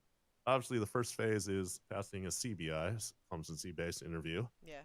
which is, are you good at the game? If you're not good at the game, they don't care if you're a good person, bad person, stink, or whatever, because they just don't want you to begin with. Mhm. So that's that's really where the industry is going, especially Call of Duty. And I know it's going to be culture shock for a lot of people because right now it's the Wild West. Yeah. That's I'm excited There's. for the future, though. Yeah. Right now, fans are really excited. I mean, Roster Mania right now is kind of winding down, but it's an exciting time. When a lot of stuff is happening, when a lot of rosters are getting shifted, new relationships are being formed. But next year it's definitely going to be a lot different, especially if players are going to be um, held responsible for the things that they do. I mean, right now, for instance, you can go on Twitter and tweet a rap song with a certain lyric in it, but next year, that might be a reason why you're turned down from a team. Uh, Yep, yeah. that's what's going to happen. That's really what's going to happen. Imagine some team signs Disney as a sponsor. Hmm. Does Disney want a player on stream listening a certain type of music while they have their Disney logo on their jersey? No. Yeah, it's a good That point. will eliminate a lot of players from consideration in the league. But It will. They're gonna have to get mature. They're gonna have to shape up. Um, but it's gonna be interesting to see what players will be able to rise to that occasion. But do you think Activision Blizzard will allow other players outside the U.S. to play, like Mind Freak players, Of course, European of guys, course, heretics. So they'll of be able course. to probably Like, be yeah. given a visa and such. Well, it's not up to Activision to give out visas. That's the United States government. Well, But look at yes. Overwatch right now. I Mhm. guess Activision helps out on the visa process. So I don't see why that would be any sort of issue. We even have international teams to begin with right now in Overwatch. Then what? NYXL, Yeah. all Korean players. So Yeah. I I don't really mean, see that as being an issue. yeah. What was it? The first team that was actually announced. It was, I believe it was Boston Uprising, and all of their players were from China. Oh, well, there you So go. yeah. So like I said there right too before, well, like we were talking about, of are always going to go for specific players based on their personality, marketing capability, or skill. Mhm. So you can see two different paradigms there: NYXL and I guess Boston Uprising. They're going with the foreign players, Yeah. full foreign roster, while other players, other teams, I guess, would sign like the XQCs or whatever. Mhm. Or I know Atlanta Reign signed what Daffrin or whatever. He was a big streamer. Just I get that guess fan I'm not base or something familiar like with that. it. Yeah. Oh well, one of you guys in chat, I'm sure, that watches Overwatch, be able to fill us in because I don't actually watch Overwatch either. But it was interesting though. Did you see that on a few weeks ago? How one player got fined a whole month's salary for typing something bad in a Twitch It chat? yeah, it wasn't Wasn't even even bad. him. It Yeah. wasn't even him actually. It was funny. So it was like he went into his Twitch streamer's chat and he said, "Hi, my friend thinks you're his wife." Just kind of saying, "Hi, I think you're attractive," which no, it's not the best thing in the world to say, but it's also not the worst. And he lost a month's salary because of it. Exactly. Yeah. And you just gotta be careful about it. So Overwatch said he was harassing the streamer. And there you go. 1 month Mhm. salary gone. Yep. And then they said if he does again, it's 2 months salary and suspension. Oof. And I'm sure third time after that, he's gone. He's gone. They're He's probably gone. suspending him Yeah. for a year. Yep. Yeah. So kind of crazy to think about. Yeah, just reading through chat, COD Pros being late for scrims next year will 100% be fined. Fined Um, and suspended. yeah, honest, like we talked about it earlier, Crowder, he put forward a system where every minute you're late, you have to donate one sub to his channel. That seems like it's now on a very small scale to what is coming next year. Um, Yeah. Somebody asked if Hex really wanted to fight you. Never met Hector or talked to him, so There I'm you gonna say go. no. There you go. I don't know why he would want to fight some random dude on the internet, but Probably there because you go. No, that's the things. answer I got. Yeah. Uh so another question that I personally had that I'm wondering about is with everything going to Activision Blizzard next year, what happens with all the staff and employees of CWL and MLG? Are they going over to Activision Blizzard or are they going to be out of a job too? I'd say the cream rises to the top. Activision is going to retain their best talent from the scene, and the ones that aren't passing muster are just not going to be employed anymore. And Mhm. Activision will go out there and try to get talent from other industries, maybe other broadcasters from, I don't know, maybe Major League Soccer broadcasters or something like that. Maybe Yeah. one of these big reporters, one of these big faces from the NBA that's just maybe a marginal talent in the NBA, but they have a large following, might bring them over. Who knows? But yeah, like I said, Activision is looking for top tier talent in every facet of the league, Mhm. and that's either event planning, event staff itself, Yeah. on air talent, everything. So, uh, I guess the criticism about coverage this year is that slightly unprofessional. Yes. I don't want to comment on that, but I'm sure some of you guys would understand that Activision probably wouldn't be too pleased with some of the comments that are coming out of some of the staff and on-air talent this year. Mhm. Yeah. I mean, if the players are going to be expected to be held to a standard, the staff is as well. It's going to go for everybody. Well, here's an interesting story too. So NBA. there's this commentator, some color analyst, play-by-play guy. I forgot exactly what his job is. Named Marv Albert. A lot of Okay. you guys are probably too young to remember this, but so pretty much he's one of those guys, that turn into ABC or whatever. He's commenting on the game as it's live. One of those main dudes there.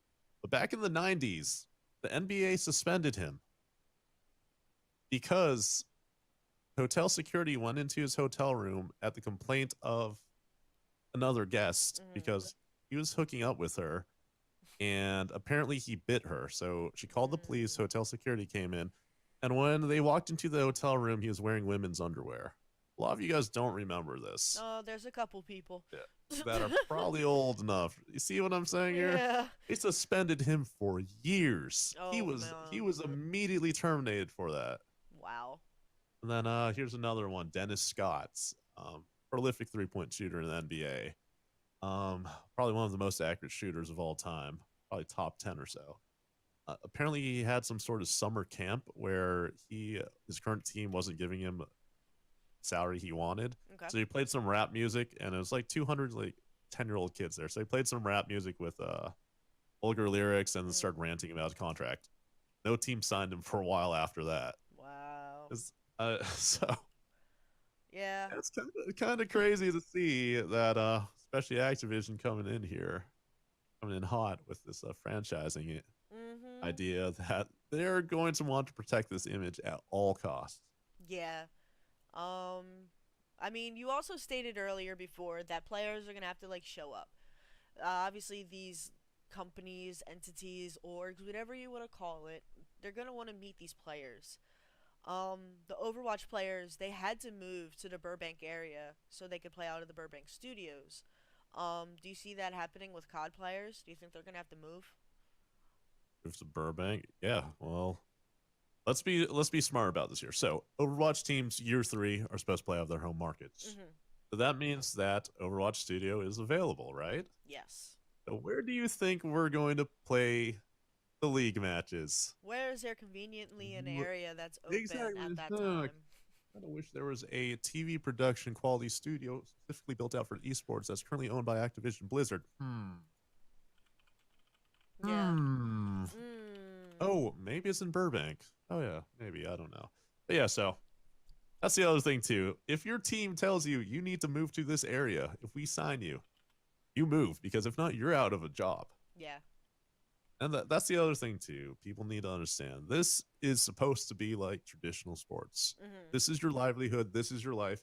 You want to make millions of dollars eventually playing. If revenues go through the roof and valuations on these franchises goes into the $1 billion range, Mhm. so they can afford to pay you guys $6 million a year. This is a sacrifice you need to make. Yeah. You will be traveling a lot. You will Mhm. be living where your team ownership is. Yeah. You will not have decisions on roster moves. Yes, you might have some sort of input, Mhm. but here's what's going to happen. You could play well one match, next morning you wake up and you found out you've been traded to a different franchise. So you Yeah. need to fly there immediately, take your physical or whatever. I'm sure physicals are going to entail vision tests, that sort of Mhm. stuff.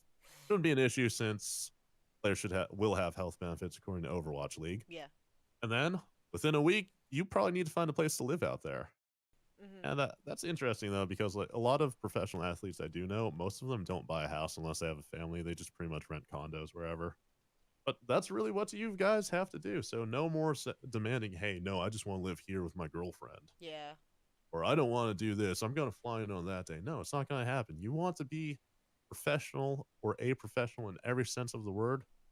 This has to be your life. And Mhm. if it's not, you will not be in this league. Yeah. I mean, players moving. I mean, it kind of comes with the territory. But there's a couple people that fans especially, they're upset because they get excited to travel to these events to see all of their COD players. We have London coming up, Anaheim, Champs.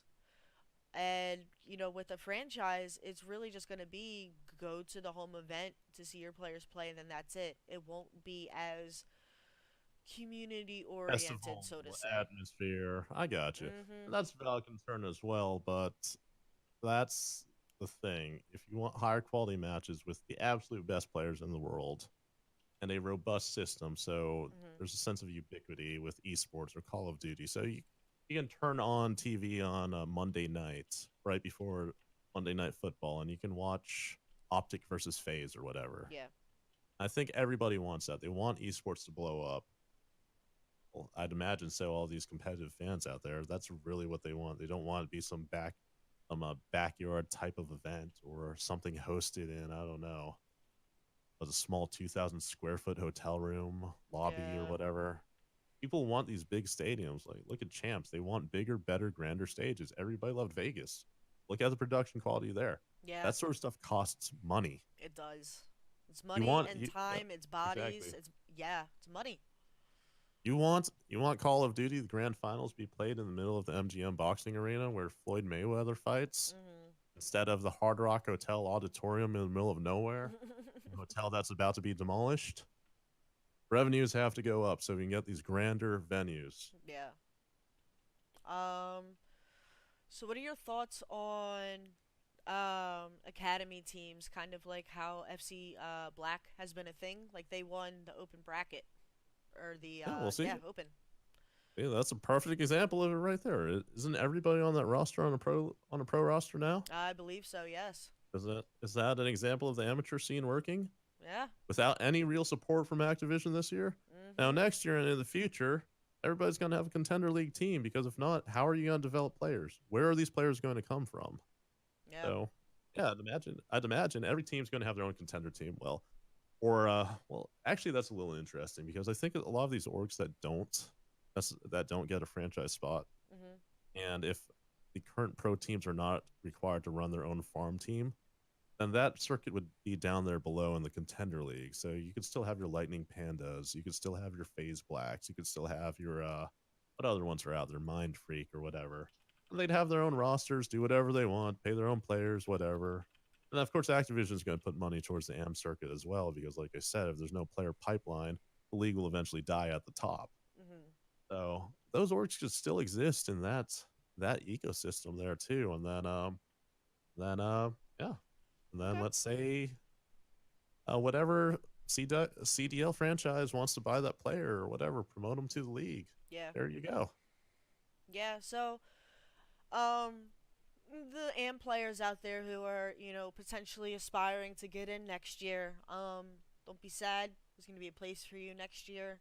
It's just probably Um, going to be better. It's yeah. probably going to be a better scene for you Yeah. next year. Yeah, because think about it. Not everybody has an amateur team right now that's looking to develop.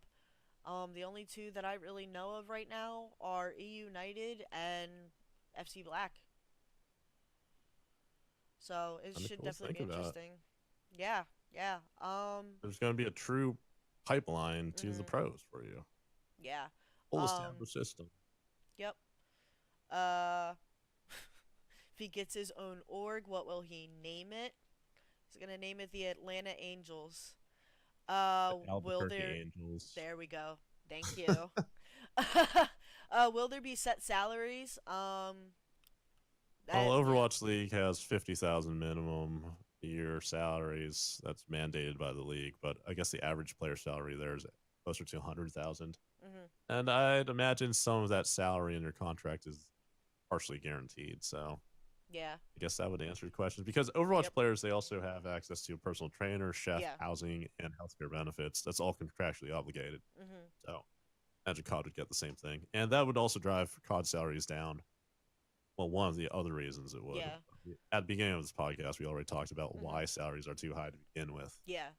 Yeah. I actually think Nate Shot talked about it, stating some things are necessary in esports now, like sports psychologists to help players deal with losing streaks and things like that. And franchising can and possibly will provide those things for those players. Oh, it definitely will. Complexity last year, I guess they were the first to actually start traveling around with an actual sports psychologist and personal trainer. Mhm. Of course, they had support staff as well too, Yeah. and it's actually really interesting. How many of you guys actually remember that Dashy was on Complexity last year? I'm sure there's a couple Kind of people funny in to think here. about, right? Yeah. Playing with censor. Yeah, Mhm. I don't know, but that's another thing right there. See, Dashy was undervalued, but people who Yeah. knew he was good knew he was going to be good at this Yeah, game. until he quote unquote showed himself, but Yep. people definitely knew. Yeah, I mean, he was 180, 316 dudes on what London Docks last year. I remember this in Seattle event, watching him do that. um, will league teams have contender teams like NBA teams have league teams and they put younger players into contender teams until they are good enough? Yeah, that's Yeah, essentially what we're well, coming to the conclusion yeah. of.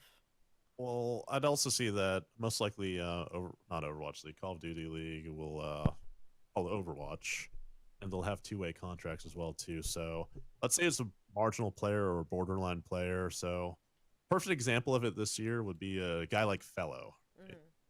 I guess that he's usually a second half player and he's performed well in the past. I think he has some insane. There's some insane stat out there. Like he is the highest average placing at champs that does not have a ring. I think it's something like 3.44 or something crazy like that. The Wow. next closest guy averages sixth place or whatever. So think about it this way. He's had a terrible year. He's played like trash all Mm-hmm. year. And then, so obviously he's not on a roster right now. So he would be a perfect candidate for a two-way contract. Two-way contract, for those of you who don't know, in the NBA now, it's in other leagues. Pretty much, it's a contract that puts you in between the pro league and the minors. So we can start you down on the contender team, which is the minor league, and then we can call you up if we need to, or we can put you on the pro roster. And if we figure out, hey, you're actually not playing right now, you'd probably get more experience and be in better shape if we moved you down to the contender team so you could play every single day. Then you could do that. And then obviously it's two-way contract because if you're on the pro roster, you get a higher salary. Mm-hmm. It's beneficial too. You can see this in Major League Baseball. They do this right now too with optioning players down to the minors. So last year, Clint Frazier on the New York Yankees just had too many outfielders, and he was actually the top prospect. So what did they do? They just optioned him down. Mm-hmm. Obviously, he had concussion issues, but that was a different Yeah. story. But it's better. Some teams might decide it's better that this player plays every single day on the contender team against very good talent as opposed to just riding the bench. Yeah. So you Yeah, could also they're transfer your getting developmental developed. players. Yep, Exactly. up and down, up and down. Give them their cup of tea up in the pro league. So when they make it to the pro league finally, they're not going to have first match jitters because Mm-hmm. last year they were called up for one event. They got to play one pro league match, then sent back down for more development. Let's see. Will COD last longer than a year next year? Edgar stated before, Call of Duty has collected, what'd you say, $20 billion? $20 billion. I mean, the sales stats are out there. I'm sure you guys can find Yeah, them. yeah. So It's all public. it's clearly working for them. I don't see why they would. Edgar also mentioned the possibility of having like a stagnant mode or something like that for competitive players to play, but A that's different build. speculation. But well, here's the thing too. With I guess with these franchise teams though, they can make the rules change quickly. So if there's something that they find is completely game breaking or whatever, they can patch it immediately. Hmm. It only really affect the pro league if you think about it. Yeah, that's true. And then they It's a could just smaller test it out and just have smaller it go base, down. so to say. Yeah. Exactly. So I think Overwatch does that right now too, don't they? They listen to feedback and then they make a few tweaks. Obviously, not all players are going to agree with feedback, Mm, with the general feedback or whatever, or tweaking in these patches, but it yeah. happens. It happens quickly. Yeah. Somebody asked, who do you think is gonna win champs this year? Um, you know what? I think it's gonna be Phase. Yeah. It's gonna be Phase Clan this year. I think we are going to get the first two international players to win champs, and then it's going to be great because it's going to be Zuma's redemption story after he didn't get to play the first 2/3 of the year. Yeah. Yep, we're going to have Salium in there, a brand new up and rising star, and then we're going to have, I guess, Asim who came from Phase Black. It's He going to be a did. great inspirational story for everybody right there. I actually saw this too. Somebody tweeted attach and said, "Is that?" I guess they're kind of joking, but see, it was from attach attach sub tournaments Mhm. to replacing attach on phase. Oh goodness. Yeah, well, Dylan retweeted it, so he thought it was Well, funny. that's good. But That's that's good. kind of funny to think about, right? This Yeah. kid last year was playing attach sub tournaments. Now he has Yeah. his spawn on phase right there. Yeah, that's So the yeah, I ultimate think glow yeah. up if I've ever heard of one. So I think that's pretty cool, and that. So yeah, I think it's gonna be phased. Plus, all those guys are motivated. Like you can imagine Oh my Trey and god, Maddie yeah. right there. Yeah, I They haven't mean been paid even all year. They're mm-mm. hungry. These guys are so hungry. Yep. I believe he was even Zero who said he was like, I'm owed like 50K and it's chalked. I'm not getting it. Oh, So definitely not. that's so unfortunate. Well, that should be a lesson. First red flag is somebody paying you through PayPal instead of an ACH transfer for large sums like that. Oh Second red flag goodness, is no. second another indicator. They only want to pay you once a month instead of bi-weekly, which is pretty standard, 15th and 31st of the month. Mhm. This isn't just for Call of Duty, it's for any business out there. Yeah. And the biggest thing, if they ever tell you your pay is going to be late, you should immediately tell them, I give you 3 days, and after that, I'm terminating this contract for cause. Because if they cannot pay you and make payroll, that is a giant concern right there. Yeah. Um. Well, there you go. Yeah. I mean, the fact that they were paid through PayPal. Oof. It's tough. But A lot of again, teams do that. I know that. yeah. But I mean, for some of these players, again, like I can understand on their side of the things, but the orgs, like, there has to be some accountability there, and it seems like CWL this year just isn't allowing that to happen. They're just letting them Well, run free what reign. accountability? Well, what accountability would be there if you think about it? So we had three organizations this year that had payment issues. So they're going to, well, they couldn't even contractually strip that license without getting sued back, and that would just cause a lot of drama for them. They figured we've got franchising next year anyway, so whatever, right? Mhm. We'll just let it ride out. Unless the players want to try to sue us, but hey, good luck with that. While you're suing us, you can't play in the league anyway. Mhm. So GG guys, right? So they wouldn't do that. So, but really think about it. Even if they strip these licenses, who do they give them to? Yeah. Who do they give them to? Even Lightning Pandas? Lightning Pandas doesn't want to spend $50,000 a month on player That's salary. true. Yeah, if they can't Who even are you take a going to give it spot if to? they can't afford it. Yeah. Kick it down the line. Kick the can down the line. So what was that other org that was being tweeted out about not paying players? That was in the AM circuit, did Oh really well. Something God. like that. I can't remember the name of it, but yeah, there was an issue where some of the players weren't pay or apparently weren't getting played, and then they were dropped like right before an event or something like that. There was also an issue with Yep. EXG not paying their players. Yeah. Um. Okay, gee. Okay, actually, I just opened chat for some reason. I don't know why. Mhm. You know, if you are in here, any. Let me look. Nation Oh, of Power. There it is. Thank you. all right. So GAs are not even allowed. Okay, so GAs. Let's think about it this way. Okay, players will not have a say, and obviously, Overwatch and right now CWL can find players and suspend them for agreeing to an outside rule set. Now, if your coach tells you to use a certain gun, play a certain role. So let's say, I don't know what's broken, the Rampart. I guess people are tweeting about that or whatever. I don't know why. Your coach tells you this is the best gun for this role. Use that gun. You say no. Well, I agreed to do this with this other player. Blah blah blah. No, you are getting benched and fined, probably suspended. And then guess what? The league is going to be like, yo, you guys agreed to an outside rule set. We're going to suspend you now until you guys stop doing this. Because at that point in time, well, Overwatch does this right now. You publicly criticize the patch as a pro player, they fine the hell out of you. Because that's you attacking the integrity of their product, the Mhm. integrity of their league. So GAs will not be a thing unless players don't want to be in the league. Yeah. If they want to run around in the AM circuit, that's their own prerogative. But there you go. Money's to I be do made not see these elsewhere. things being an issue next year. Okay, that's good. Dream team right now if everyone was available. I guess it would probably be Dashy, Gunless, Hook, Maddie, Craps, and Mhm.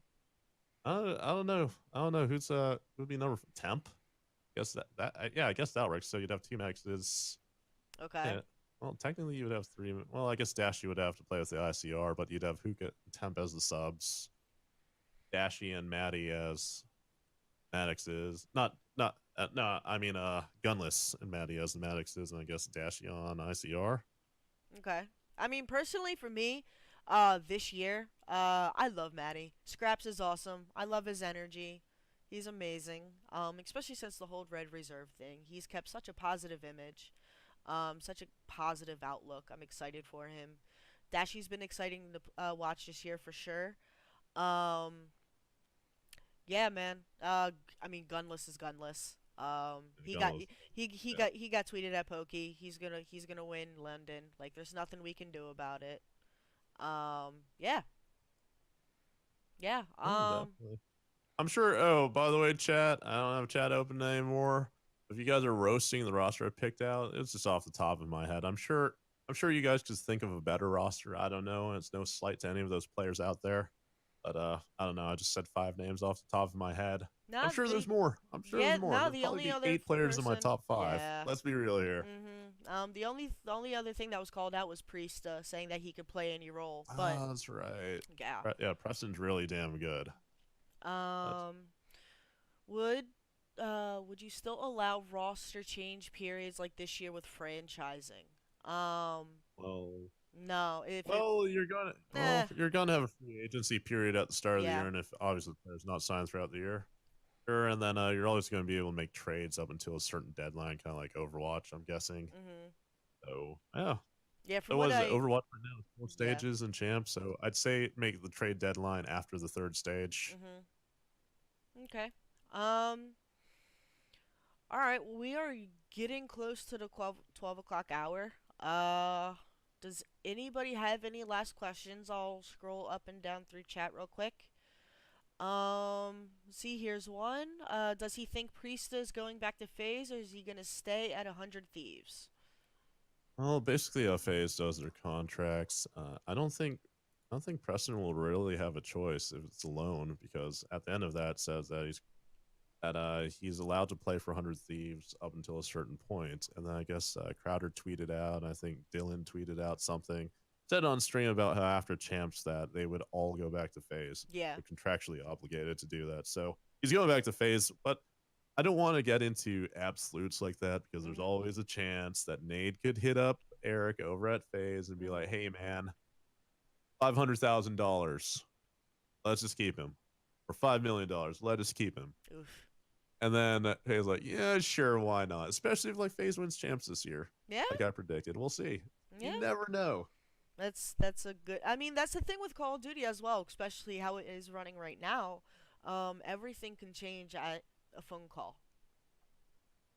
Yeah, well, that's how any business is. Like, I heard with the roster spot, FaZe wasn't really in it, had no interest until um, what's last week or Mhm. something, or was it, or the very final week? Mhm. Somebody in the know actually told me that. So Oh wow. yeah. So I mean, it I makes guess, sense. I mean, and then that's a what lot of roster change salary. period? Yeah, yeah. Roster change period was 3 weeks long. So Mhm. I mean, a lot of things could have happened during This is that true. time. This is And true. so that's what I'm saying with absolute. So if it's like on day 10 or something, Mhm. I said, I mean, somebody from FaZe could have even flat out said, I guess Eric over at FaZe could have flat out said, nope, we're not coming back, and it could have 100% meant it. Yeah. But then it changes overnight. Yeah. Everything Absolutely. changes. It But that's why does. I also think this final roster change period, not much is going to really happen because it's only 3 days. Okay. Um. Do you think E United has the potential to buy into the league? I don't know what their money situation is or who they've been talking to, so couldn't really comment on that from an informed perspective. Okay. Do you know how much the new phase guys are getting? So the new lineup. Nope, but well, I'd imagine that Zero and Scraps are getting their 10,000 still. That Okay. I guess they bought. No, I guess they bought. I guess FaZe have had to buy their Yeah. contract, so yeah, I guess 10,000 each. I guess that's what they're tweeting about. I guess what Tommy tweeted he's on 20, so Okay. I guess somewhere around there. And then I guess the two new guys, well, Celium's probably on 10 if I had to Mhm. guess. Then Asim, since he was on their dev team, I guess he might be on low salary. Who knows? Anyway, that these would just be educated guesses, but I don't take them as gospel or anything like that. Okay. Um. Last question with your draft idea.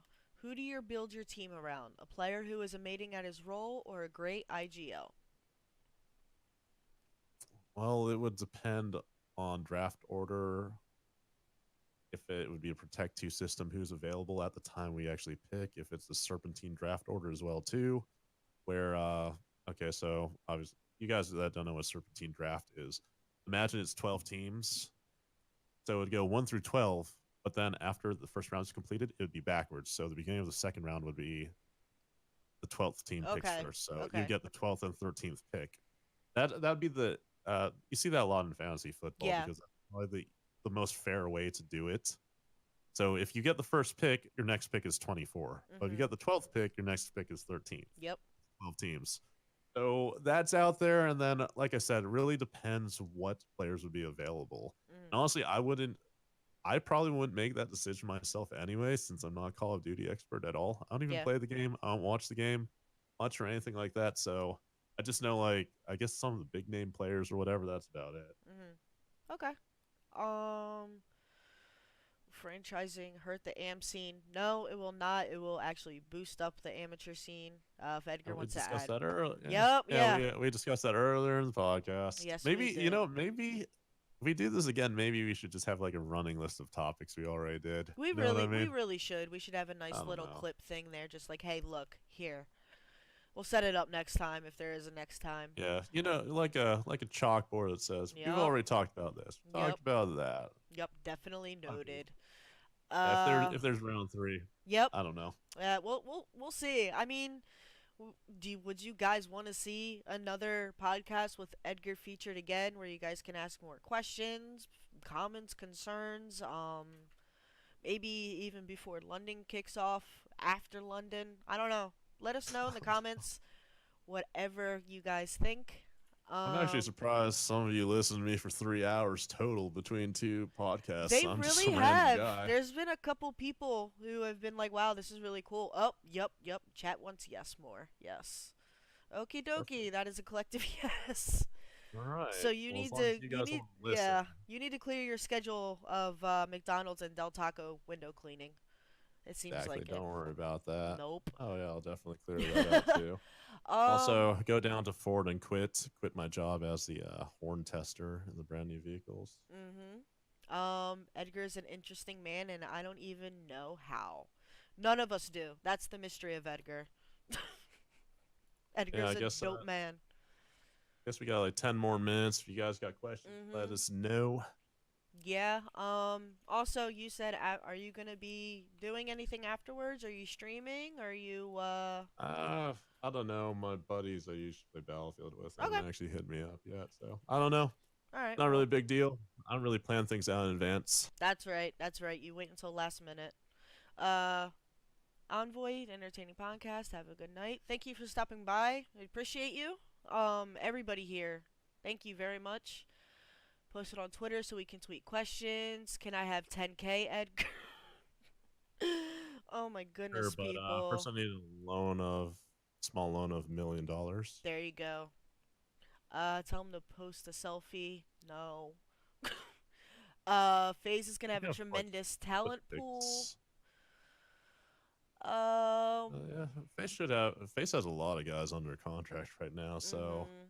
but then again, like I said, that would be an issue if they made it in then and just has like a super roster compared to, let's say, Robert Kraft has a team next year and he has nobody signed. Mhm. So that's what I'm saying. Maybe we get the protect. Well, that were to happen, I would say you can only protect two players on your roster, and then I would say draft, honestly. But we don't know if they're gonna do that or anything like that. It's probably just going to be straight up free agency for all these players. But I would like to see a draft, at least Okay. maybe a 2 round draft. So That would I be. think I that'd be mean, cool. me. I think that would be Yeah, cool two as round hell to draft. watch. Protect two plus 2 round draft, and if you protect a player, you forfeit a draft pick. Something like that, I think would be kind of cool, Mm. right? You see what I mean? Yeah, that would So be yeah, interesting. so you protect you. So and then also look at LG. Who do they protect out of John, Gunless, and Formal? Jesus. Well, who do they expose to the draft? Yeah, I You mean, probably on it. come up with some sort of trades. Yeah. Yeah, I mean, everything next year is going to be completely different. It's going to be interesting. Hopefully we see some new faces pop up as well. Um, it just makes me really excited. It's going to be really cool to see what happens next year. It's going to be a lot more stable. It's going to be a lot more professional. Hopefully the quality of play is going to be excellent. Um, let's see. Last questions. What teams do you currently see getting a spot?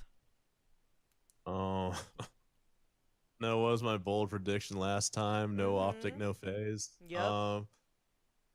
I'd say Envy, Gen.G, and I don't know, maybe that's it. What about 100 Thieves? No 100 Thieves with Drake? Well, the thing about 100 Thieves is okay, just because somebody has a lot of cash too doesn't mean they want to spend it or just burn it like that. Obviously, I don't know anything about 100 Thieves' finances or their plans, Mm-hmm. but let's think about it this way: instead of buying into Overwatch League, they went for LCS or something like that. Mm-hmm. They didn't invest in an Overwatch spot. So then franchise fees for Call of Duty are at least 25 million. Yeah. And then let's say they want the LA market. That's going to be a bloodbath. That will no way sell for only 25 million.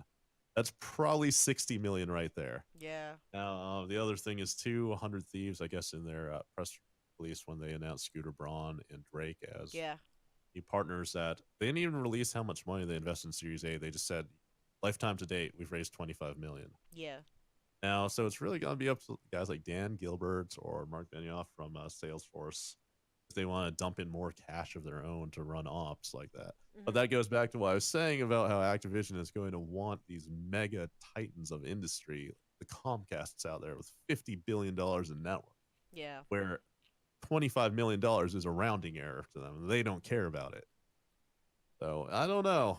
But like I said, there's any 100 Thieves people in here, no offense or anything like that. I don't know what your situation is. I didn't want to assume or make assumptions or anything Mm-hmm. like that. I'm just saying what my reasoning on what it would be if it were just two teams. That's fair. It's completely fair. Why no optic in your opinion? It seems like Hex is doing everything to convince Infinite of COD. Okay, well, right there, you just said it yourself. Like I said, I don't know anything about optics finances or anybody's plans, obviously. But right there, why would you say that? It seems like Hex is doing everything to convince Infinite Call of Duty. That means Hector doesn't have control of it, and it would be convincing Infinite to put up another 25 million minimum, but really earmarking more like 75 million towards it when Mm-hmm. Texas Esports LLC is already trying to cash out. Yep. Doesn't make sense. Yep. That's kind of see what I'm saying here. Yeah. But then I again, do, I don't, but like I the said, green I wall don't doesn't. know. Well, I don't know what's going on with them, obviously, or any of these teams around. Like, you guys are asking me for my opinion as a business guy or whatever, and that's really what it would Yeah. be. So, I mean, there you Okay. go. Um. Well, Infinite is trying to sell optic according to ESPN. Well, yeah, well, that's obvious. That was a press statement. They're Yeah. looking for a $120 million valuation. Texas Esports LLC is a majority holder in Infinite Esports. Mhm. They're trying to cash out. So they're looking for a certain valuation to leave. So Yeah. here's the other thing, too. I don't think people understand. Okay, so there will not be organization names next year. It doesn't make any logistical sense or financial sense for Activision. Mhm. If not, they would have allowed this with CW, not CWL, Overwatch League. Mhm. So what would be the point of buying Optic to go into Call of Duty? That name won't be there. They will not be playing as Houston Optic or Optic Gaming or anything like Yeah. So that. really, you're buying the spot for the name, but the name's not going to be there in 6 months. Exactly. So then here's the thing too. Texas Esports. Let's say some guy wants to come in and buy the majority of Optic from Texas Esports. Mhm. They want a $120 million valuation. Let's pretend they own 51% of it. Okay. So they would want $60 million for that 51%. Yeah, math works out on that. Yeah. Okay, that would be the valuation. Let's say they own 51% and they want 60 million for that stake. So gives it a $120 million valuation. Okay. Not I just paid six I would have just paid $60 million to control half of that operation. Will have the controlling stake. Yet I still need to come up with another $50 million for CWL next year with the franchise. Why does that make sense? So technically, I'm paying $110 million for a franchise spot. Yeah. For that, I could just be like, Activision, give me LA for $100 million, and they just flat out do it. Yeah. Boom, right there. So what would be the point, really? Yeah. of anyone to come in and buy that spot. Well, buy that majority out from Texas Esports. Um, if there's a city that you could bid into to get, which one would you like? Albuquerque, New Mexico. Albuquerque, New Mexico. Albuquerque Angels. Yes, there we Oh. go, boys. I'm down for it. Let me know when you release the merch. I'll buy a jersey. I'll rep it. Of It's course. awesome. I'm ready. I think everybody will. Yeah, you know what?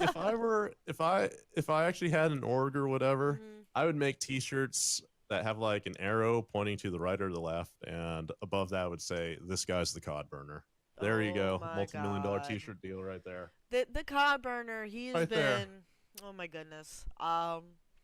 I'm excited to see what the cod burner has heading into like 2020 because yeah, you said you don't really see him being around next year. So, Nah, I don't. well, I don't think any of these current leakers are going to be relevant because all roster moves are going to be done at top level. mhm. And look at the NBA right now; things don't really leak. Yeah. Real potential trade talk only leaks 8 months later, where 8 months ago they're considering trading this guy for that guy. Mhm. Players are waking up these days and they're traded across the country, even Yeah. megastars, the Yep. NBA and the NFL. So the burner would have to have intimate knowledge at the top level, but Mhm. remember, it should be all brand new people at the top level anyway. Yeah. And then let's say Robert Kraft's team or whatever comes to an agreement with the player, they're probably going to leak it themselves, or the agent for that player will leak it themselves to the press. Yeah. That's how leaks are going to come out. I don't think there's going to be one guy that's around unless I guess Apathy said that. Well, his theory is that they hacked a bunch of Twitter accounts and they're just reading all the DMs. Yeah, like there's been a couple theories. One of them was that obviously it would be one player, either being Clayster was a rumor. Obviously he came out and said no, that's not me. Aches has been a target. But it seems like what it actually is that it's probably a collective group of people who are either pros or close to the pros, and they're basically just all collecting a huge stockpile of information from people DMing them stuff, Well, or the that's pros well, yeah. directly giving them information, because that's the only way it Well, gets out. the problem is the pros all talk amongst each other, but Yep. that should change next year too because the pros won't even know that they're on the chopping block or they're about to be traded. So right now it's the pros leaking their own intel. That's the issue. Yeah, that And was kind of like that's what not going to happened happen with next year since they won't have access to the intel. yeah, That's yeah, not going to happen. with Saint getting dropped, nobody knew. Nobody knew. Yep, top level stuff right there. And then those of you in chat are like, oh, what about M Shifter? What about Wash? What about John Heyman? Okay, you guys need to understand this. WOJ leaked These it. guys, yeah, Yeah.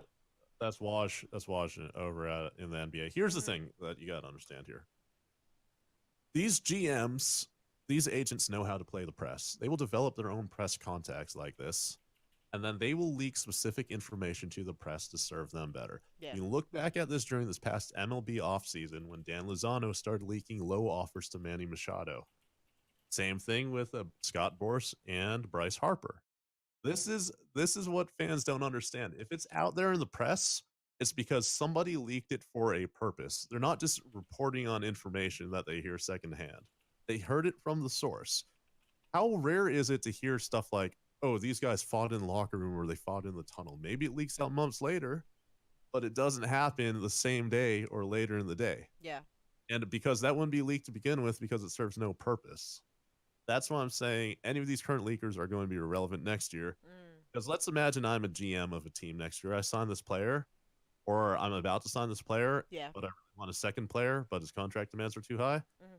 Might go leak it to what Lando or whatever. I guess Yeah. that's his name. Yep. Be like, hey, yeah, so he offered this to this player, and we're getting really close. So he'll leak that out. He'll tweet it out, Mhm. and then that player we really want, his agent might contact me and be Yeah. like, hey, you know what, Edgar? You know what? I think my guy changed his mind. He'll sign for this much. Yeah. Bam, there you go.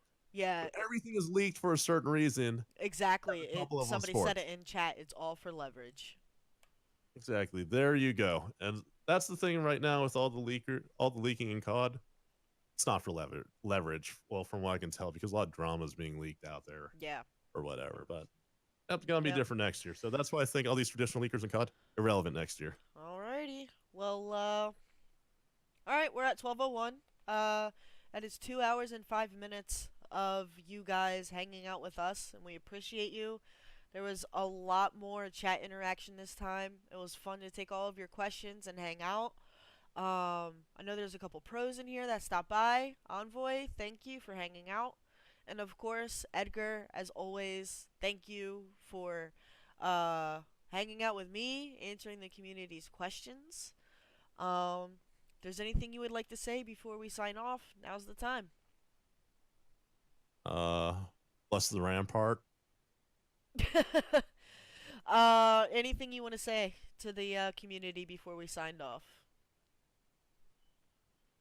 I think that's it. Thank you guys for watching, listening to an old guy talk about random things. Yeah, if you guys want a part 3 for some unknown reason, Mm-hmm. just tweet at us, post on Reddit. I don't know, whatever you guys do. But yeah, other than that, yeah, it's been fun, dudes. Once again, thanks for listening. Yeah, again, I super appreciated you hanging out. I posted your Twitter just in case anybody has any questions for you. I told them not to ask who you are; those things are off limits. And I mean, they can ask. It's just that you can ask whatever you want. It doesn't mean I'm gonna answer it. that's fair. Last podcast that we I had, we mean, touched on a couple things about why geological based esports is a good thing, a couple reasons about why he thinks Activision might be going a certain route for 2020. That's all included in the podcast from last time. If you guys want more for a part 3, let us know down below. We'll try to bring it for you. But until then, have a great night, everybody, and thank you so much. all right. Thanks, guys. Later.